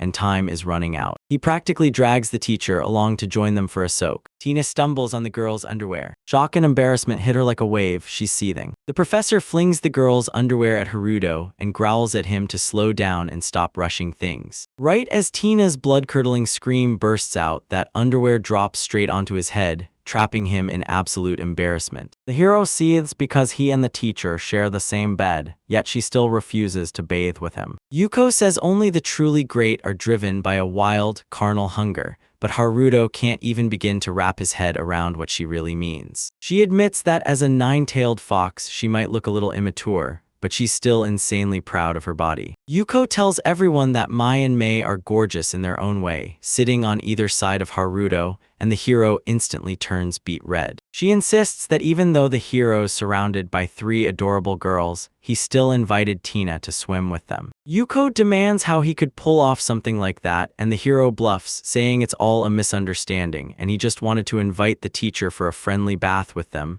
Then he realizes, mid-sentence, he's lying. He can't stop replaying how this mess started, and every memory from the past slams back into his mind. Lisa blurted out that she wants to join them, leaving Haruto completely clueless about what's happening. He clings to her warning that Tina always gets in the way, but today is the day he'll finally have kids from the hero. She yanks off her clothes and lunges onto the boy, and he goes completely stunned. Yuko slams the ice wall spell into place, then crashes right into it with a brutal hit. Then boom, the spellcasters are revealed as Mei and Mai, and Haruto just stands there, totally thrown off by the girls popping up out of nowhere. The hero jolts, realizing his thoughts have spilled out. Then Mai blurts that they felt something twisted in his heartbeat, but they're here now, and everything's about to be okay. Mai snaps with rage and demands what they're supposed to do with Yuko. Then she's ready to swing at her, but the hero steps in and orders her to stop. He tells everyone this isn't for brawls, it's for scrubbing up and washing your body, so don't you go stomping around in shoes in here. Mei growls that she understands, and Haruto's stomach drops as her intense stare pins him in place. One of the girls blurts out that she'll get married too, and Yuko suddenly wraps her arms around him from behind. The girls huddle up and dare each other to strip, and they go through with it,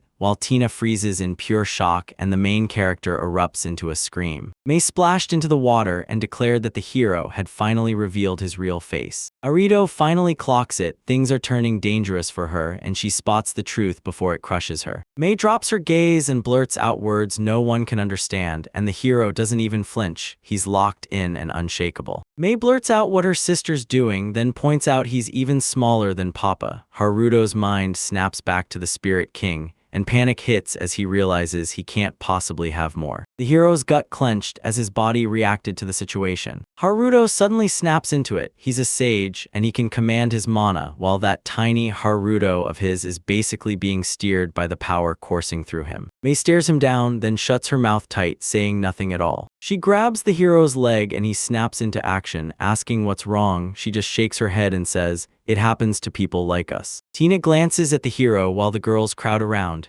Then the memory snaps shut. The protagonist hurries to catch the teacher, and when he bursts into the kitchen, there she is. Tina calls out his name. She chops the potato like it wronged her, then snaps, because even with Haruto wrapped up with her, he still disappears to the bathroom with other girls.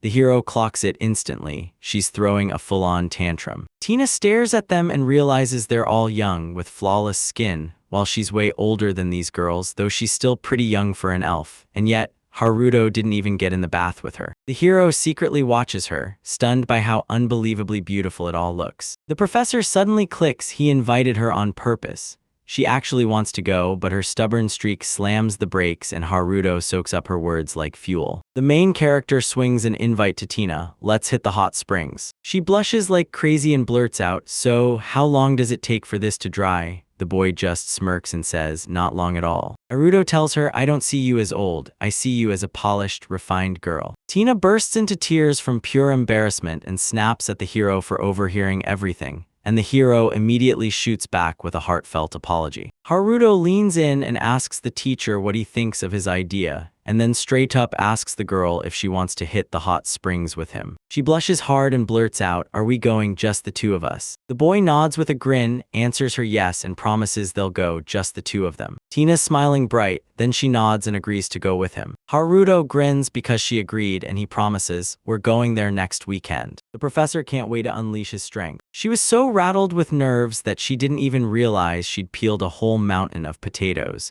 and right then the hero turns and asks, "So what do we do with all of this?" Tina sheepishly blurts that they're probably stuck eating potatoes for a while. The hero grins back and tells her they'll gobble her up fast, because there are 5 of them. With a razor-sharp, menacing stare, the teacher demands to know why Haruto blurted out 5. He shoots back that Mai and Mai are now his spirits, and he's already weighing whether to let them crash in the guest room. Tina's hands are trembling, tears sting her eyes, and she finally gets it, while the hero just stands there, frozen, stunned by what's happening. After he promised to team up with her for the hot stokers, he finally managed to cool the professor down. Tina cranes her neck and looks up into the sky, like something's waiting just out of sight. She can't stop thinking about that promise to Haruto. She's going to drag him to the hot springs, no matter what. From the moment the hero called her no, the very day it happened, pure joy lit up her heart, and she couldn't wait for this meeting. Tina can't stop replaying the day before. Every free minute she spent staring at the main character, and now it all feels weirdly deceptive. The professor finally admits she'd always been watching him, even while he stood right in the middle of a crowd of other girls. She's over the moon because she finally gets to be alone with Haruto. Tina spots something tucked under the door and her eyes lock on it. The thing hiding under that door wasn't some mystery at all, it was a letter, waiting to be found. In the letter, the girl spots a message from the main character saying he'll meet her at 10 at the fountain in the city center. Tina's cheeks burn the moment she even thinks about dating one of her students. The girl snatches up her hat,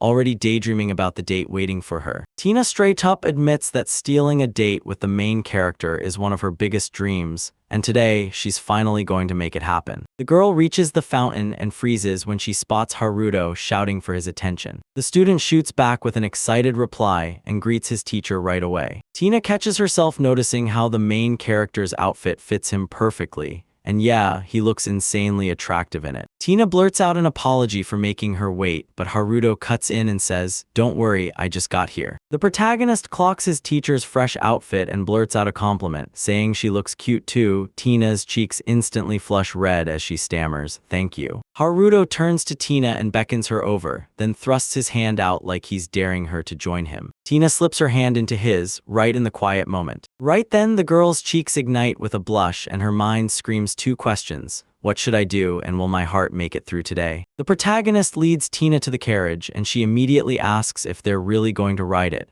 Haruto fires back, yes. The protagonist asks the girl if she likes the carriage, and she lights up, grinning yes, then leans in and asks if this magical ride costs a fortune. Haruto tells her that for their very first date, he hunted down the finest magical carriage the city had to offer, and it's the one he prepared just for her. The girl exploded with rage at what the main character just said. Tina's heart lit up at Haruto's gesture, and she told him that as long as he was standing beside her, she could live just fine with a crooked, beat-up cart. Still, that girl was over the moon because her student's heart was telling her she mattered more than anything. Tina thanked the hero again, like it was the only breath she had left to give. After the bathroom incident, she swallowed her rage, apologized to herself in her head, and admitted with a quiet certainty her heart had already chosen Gerudo. Mai and Yuko dive into the protagonist's story and his trip to the hot springs with Tina, and Yuko can't help pacing. Have they gotten there yet or not? Mi grills Mai about what a hot spring is, and Mai lights up as she explains it's basically a natural bathing spot.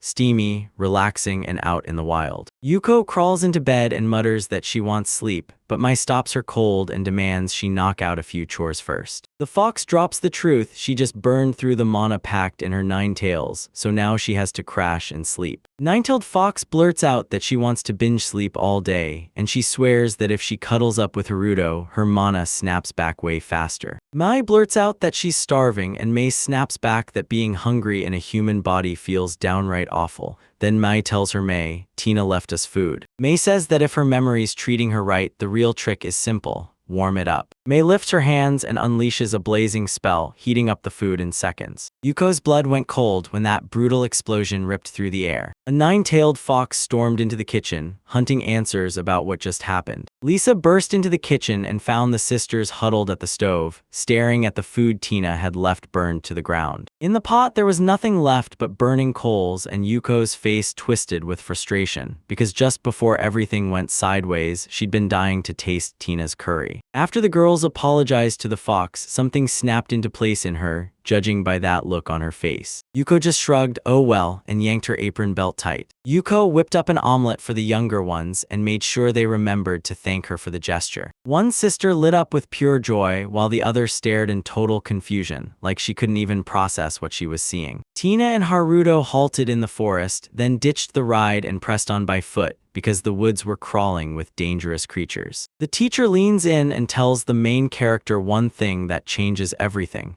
With her by their side, not a single monster feels scary. The hero shot Tina a question, "Why are you warming up?" and she smirked, saying it was so she could take down every monster that came their way. The protagonist told his professor, "Hand them to me," and when she asked why, he blurted that the monsters were on a date, plus he didn't want her anywhere near the mess. Haruto unleashes his fire spear spell, blasting the battlefield with scorching power. A blazing night unfolded in front of the heroes, and Tina's eyes widened. Just how many spells had the boy stacked to summon something like this? Still, she couldn't deny it. He'd earned her trust. The protagonist tells Tina that he went monster hunting in town yesterday, admits he might have missed a couple, so he called it the Fire Night, just to be safe. Then Tina fires back, asking if he went into the forest to hunt monsters on purpose. The professor looked at the protagonist and told her she was thrilled that he'd been worrying about her. Tina told everyone she could finally stand up for herself, because she's level 250. The girl gritted her teeth and swore she'd throw down if it came to it. Haruto fell silent for a few heartbeats, and the past crashed into his mind like a storm. He begged for a chance to protect Tina, just for a little while. The girl gave a confident nod and said, "Yeah, Haruto's the one I trust." In her head, Tina couldn't help but think, wow, the main character really grew into an amazing young man. They finally hit the springs and spotted a spot where they could change clothes. Then the girl frowned, realizing not a single soul was there. Haruto grinned and said he'd reserved a spot for them. Then Tina's cheeks flared red in an instant. She suddenly realized this was the first time the main character would ever see her naked, and panic hit. would she be okay? He couldn't stop worrying. Was Tina genuinely happy with all of this? Meanwhile, back at the estate, Haruto's father was drowning in paperwork, juggling the hot springs reserve bills, then went all out by renting the priciest carriage and hauling in mountains of dresses and other women's clothing. Haruto tells everyone this hot spring is locked for private use, so nobody's supposed to show up. To be safe, the protagonist lifts his hand, then glowing magical runes flare at the tip of his palm. Tina's eyes widen in shock as she blurts, "What is that?" Haruto tells them it's a perception distortion spell. Once it's active, nobody on the outside will be able to see the source hiding within. The protagonist tells them, "Don't worry, our silhouettes won't be seen either." And suddenly the couple can finally breathe easy. In her mind, Tina can't help but beam. Her student has finally mastered protective spells. The professor demands privacy, and Haruto's cheeks burn as he blurts out that he won't let anybody else see Tina's body. Tina flashes a warm smile and thanks her student like she's sealing a victory. Haruto asks if they're hitting the springs together or splitting up, and she flashes a grin. She wants to be with a young man. The hero yanks off his t-shirt and dares Tina to go with him. The protagonist snaps his head to his teacher and blurts that this super close stare makes him feel awkward. Then Tina's cheeks explode in a blush as she hurriedly apologizes. The heroine can't stop replaying it. She stared too closely, and her mind spirals as she remembers how she's served Haruto since he was a child, so familiar with his body it barely even feels real. Tina says she hasn't gotten many chances to see him lately, but the main character's body looks even more ripped and powerful than before. Tina thinks back on it, she's always looked after her body, so yeah, her skin's probably crystal clear. The professor strides into the spring, scrubs off the tub's grime, and lets the heat soak into her skin as magical power surges through her. She's sure it's coming straight from the deep earth, blending into the water. The teacher beams at the student, saying how thrilled she is, and how happy she is they came all the way to the springs. Haruto grins and says he's relieved. Tina actually likes it there. In her head, the teacher can't shake the question, why won't the protagonist look up at her? Tina tiptoes up behind him and then blasts onto his back, locking her arms around his neck. Haruto bursts into an explosive shout, screaming his companion's name in pure disbelief. The protagonist snaps to the fact that Tina's pressed right against him, and the blush hits so hard he can't even breathe. The heroine grabs Haruto's attention and demands he turn around, right now, and look her in the eyes. He spins around and demands, "Tell me, did I get everything right?" Tina blurts out that she wants the protagonist to look at her. Haruto stares at Tina and blurts out that she's absolutely stunning. He blurts out an apology for getting distracted, and the professor smirks back that he can stare all he wants and even touch her because she's his. Haruto asks Tina for permission to touch her anywhere he wants, and she agrees without hesitation. He reaches out and steals a kiss from her. The hero leans in and kisses Tina right through the whips. He confesses he's always wanted to feel her lips, and this time, it's their second kiss. She was already bracing herself for his hands to slide over her, and for him to whisper her name like he owned her heart. Tina tackles him in a warm hug and blurts out that she wants even more. They lock lips at the same time, then break apart just enough to blurt out how they truly feel. The couple entwines their fingers and Haruto blurts, "Can we go?" The teacher meets his gaze with warm, loving eyes and nods, letting them leave. The protagonist draws a magic circle and Tina shoots him a question. What's he about to do? Haruto shoots back that it's for teleportation, because if they walk, they'll sweat and they've only just gotten out of the bath. Tina peppers him with a question about teleportation magic, swearing she's heard of it before, but she's never actually seen it with her own eyes. Teleportation works like this: if you've already been to a spot and you step out of a magic circle there, then hit another circle somewhere else and bam, you'll teleport right back. Tina can't believe it. Haruto's magic is unreal. She leans in and demands, "So you can really teleport?" And the hero grins, admitting he just learned it himself not long ago. Haruto leans in and explains that a rip in space lets him re-release himself, like summoning his own past self, back to the spot where he first laid down that magic circle. He grabs Tina and steers her into the magic circle, then declares they're leaving right now. The magic circle bursts with a bright, crackling glow. Tina jolts awake, then realizes they're back in her own village. The girl swears they just teleported out of nowhere, and the hero leans in asking if she's hungry, because he heard there's an amazing restaurant right here. Tina blurts out that she's starving, then flashes a grin and says it'd be awesome to hang out with Haruto even longer. She halts mid-step and demands, "What happened to the magic carriage?" Haruto blurts that the carriage is gone and Tina panics. Are they teleporting home? The hero just shakes his head. no. The main character swears he wants to stay in the village for good and hauls his luggage there like he means it. Haruto tells Tina, if you don't want to stay, we're heading home right now. Tina blurts out, fully on board, shouting that she'll stay. A sharp, sarcastic laugh hits the heroine's mind, and one chilling thought lands hard. This evening, Haruto is finally going to be all hers. Tina grabs her student's hand and boldly offers to take them along. All she can think is one thing, and her whole heart is bursting with joy. So what, are we just calling it an educational institution for *us? Ryerson says Tina and Haruto got hit by something, and Maludi nods like, yeah, that checks out. The main characters lock eyes and grin like they've just won. Night has swallowed the sky, and Ryuka fires off a question to his brother. When does he think the training finally ends? Ryusen snaps back that he'll be done in a second, but his sister rushes in, rattled about the hand he just brought back,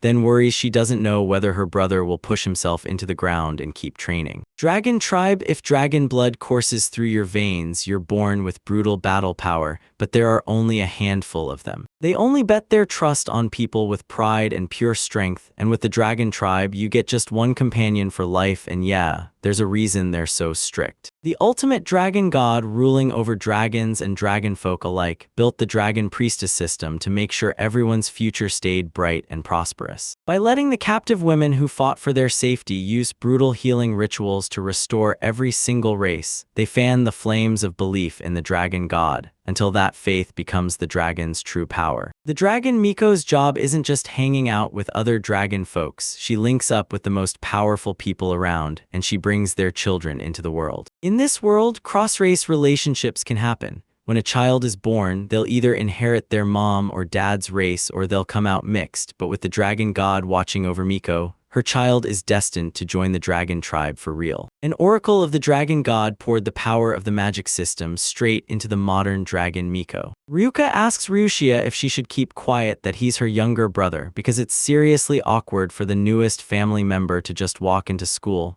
Ryushia fires back, and Ryushia gets offended, yelling that he's not being cruel at all. Ryuki's younger twin brother threw his hat into the magical academy of Ephraim, hunting for a soulmate and vowing to be his sister's guard.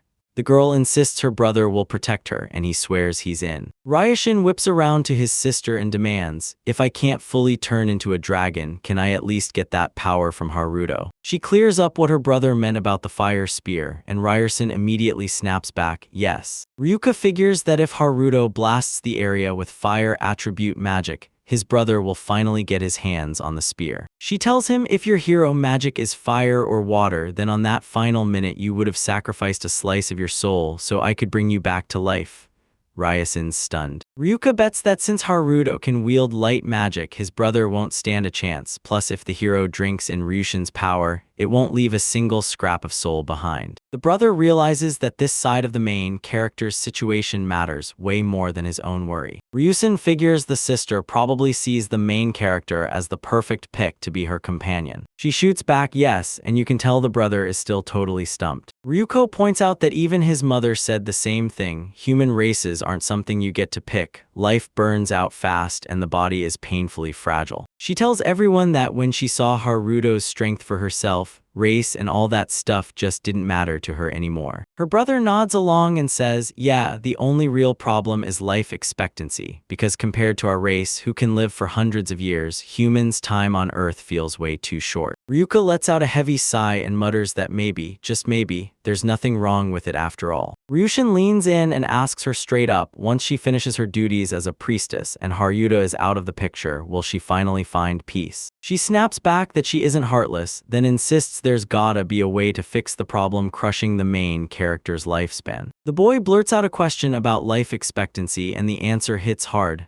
Life's going to be tough, and there are a bunch of ways that can stretch your years. Everything snaps into place for him. Haruto's power makes it possible. Ryuka agrees, she says. She warns you there's a massive problem ahead, and the only way out is to compromise, because she won't survive if she tries to brute force a win. Ryusen's sister drives a dagger into his stomach and tells him flat out she won't make the form any bigger. He sprawls at her feet and smugly claims his older sister is charming enough already. Then she snaps back that hearing him is downright disgusting. Ryuka starts talking like, yeah, I know I'm pretty, and if that's real then maybe, just maybe, she's got a shot too. Ryerson tells her if you really look, you'll see it. These main characters clearly feel the same way, and his sister snaps back, but none of that matters. She tells her that Haruto is human, and then drops the rumor she's heard about people having multiple wives. The hero's mind whirls because his sister's words don't make sense to him at all. Ryuka breaks it down. She and Tina aren't just close to Haruto anymore. They can end up as his wives. Her brother's jaw drops when she pitches that wild idea. She says if you build a real family and you welcome everyone, then there won't be a single problem left. She tells her brother, this is how I'll finally carry out my duties as a priestess. Ryusen stares at her, totally thrown off. This feels nothing like her. Ryuka's cheeks burn as she admits she started tailing Haruto, and when her brother hears it, he realizes the truth. She's completely gone for him. She steps in, eyeing the protagonist, and says it might be the dragon priestess's gut instinct guiding her to zero in on Haruto. Ryuka remembers this whenever she senses his magic. Her heartbeat detonates in her chest, so fast she can't even steady herself. She blushes and says his smile is adorable, and Ryusen nearly drops everything. He's hit with pure shock. He finally gets it. Inside the dragon tribe, there's no way anyone gets more than one bride. Brother presses her about her target, Haruto, and Na snaps back, yeah. Ryusen realizes his sister is still figuring out how to live among people. Ryuka admits the dragon priestess needs a battle-ready companion, but she doesn't want a strong toy. She wants someone she can truly love as a person, so she chooses the protagonist. Ryerson makes it his duty to guard his sister right up until she finds her own partner. He won't offer help or anything else, but he's convinced she doesn't need it. He can't stop wondering how his sister is gonna approach the main character, so he's settling in and watching every second unfold. Ryerson slams his opponent in the duel, then rallies Tina's class to victory, grinning like he's finally won it all. Ryusha's classmates can't help themselves. They toss out friendly jokes because everyone knows just how brutally strong he is. The dragon tribe is the mightiest force among humans, and the male black dragon carries that pride like a blade in his chest. Ryuka flashes a grin, then immediately calls himself an idiot and swears he'll train like crazy again tonight. Ryan's completely blindsided. The student council president shoots a question, are the first years reserved, and then realizes they never showed up for the match. The deputy snaps back that the dragon man is just too damn strong. He keeps breaking it down, saying that's why they can't step into the ring at all, and Ryan smirks like he totally gets it. Naked as the day she was born, Tina begged Haruto for permission to join him in the bath. He gave a bold, instant yes. After hitting the hot springs, the young crew started sneaking into shared baths every now and then. Yuko burst into the bathroom and snapped, this isn't fair. The nine-tailed fox leaned in and confessed she wanted a bath with Haruto too. At that exact moment, one of the twin sisters snapped the spell *Iceland*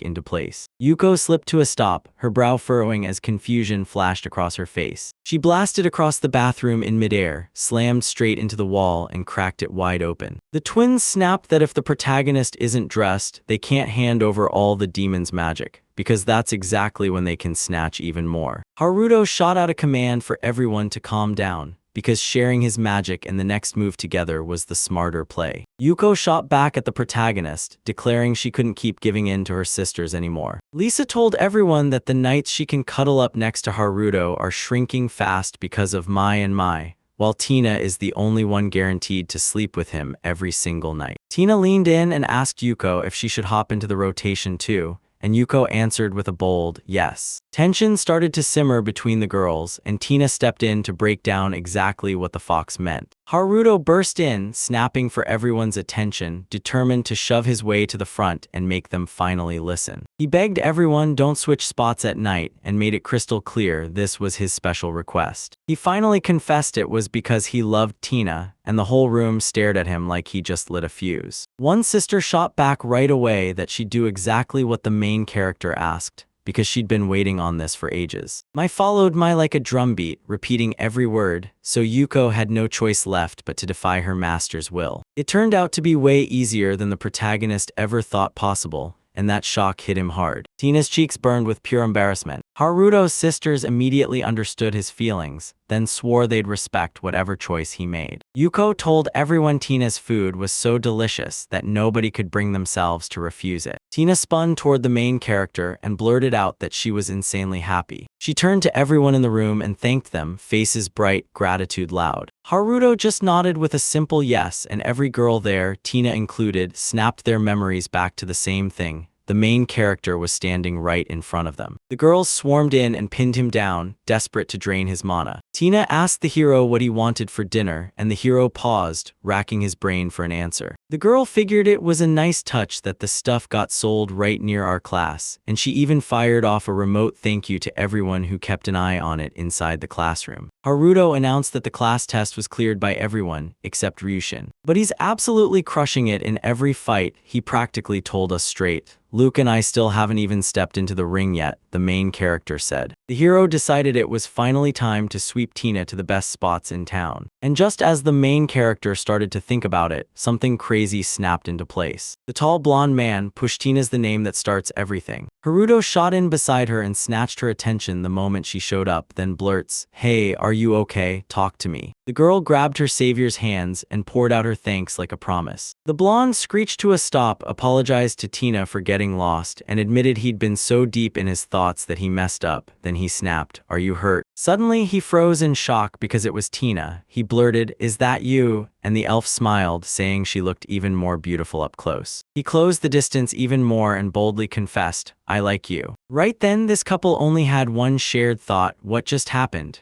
Haruto couldn't believe how effortlessly the elf said it, like it was the simplest thing in the world. The elf bowed again and apologized, then introduced himself as the head of the student council, while his classmates crowded in behind him. Tina told them, "I know you," and added that they were basically legends at their school, so the blonde's face lit up with pure delight. The elf, Tina's biggest fan, gushed that she was a famous teacher, said he couldn't stop thinking about her, and then offered to teach right in her class. The hero lunged in, pleading with them to stop the conversation right now. The president shot a razor-sharp, contempt-filled look at the protagonist and demanded, "So who are you?" Haruto shot back that Tina was his mentor, and then introduced himself by name. She told everyone she'd been teaching their class for 7 whole years, and then pointed out the one time their class teacher was replaced. The elf snapped back, telling him their school ran on a swap system, trading class teachers back and forth. Haruto stared in shock at this system, then the assistant spilled the truth. That's why nobody goes near it, because only the top class from the year before could apply. He realized back then that their class was packing more power than the older students ever did. The elf snapped back at the protagonist with a mocking smirk. He pushed Tina again to seize the chance and take on the role of a class teacher right in his own classroom. Rage boiled in his veins when he realized nobody planned to ask him for a word. The elf bragged that he'd long outclassed the class teacher in magic, and now they were basically starving for magic lessons. The student council president leaned in and said he wanted to sit in on Tina's classes,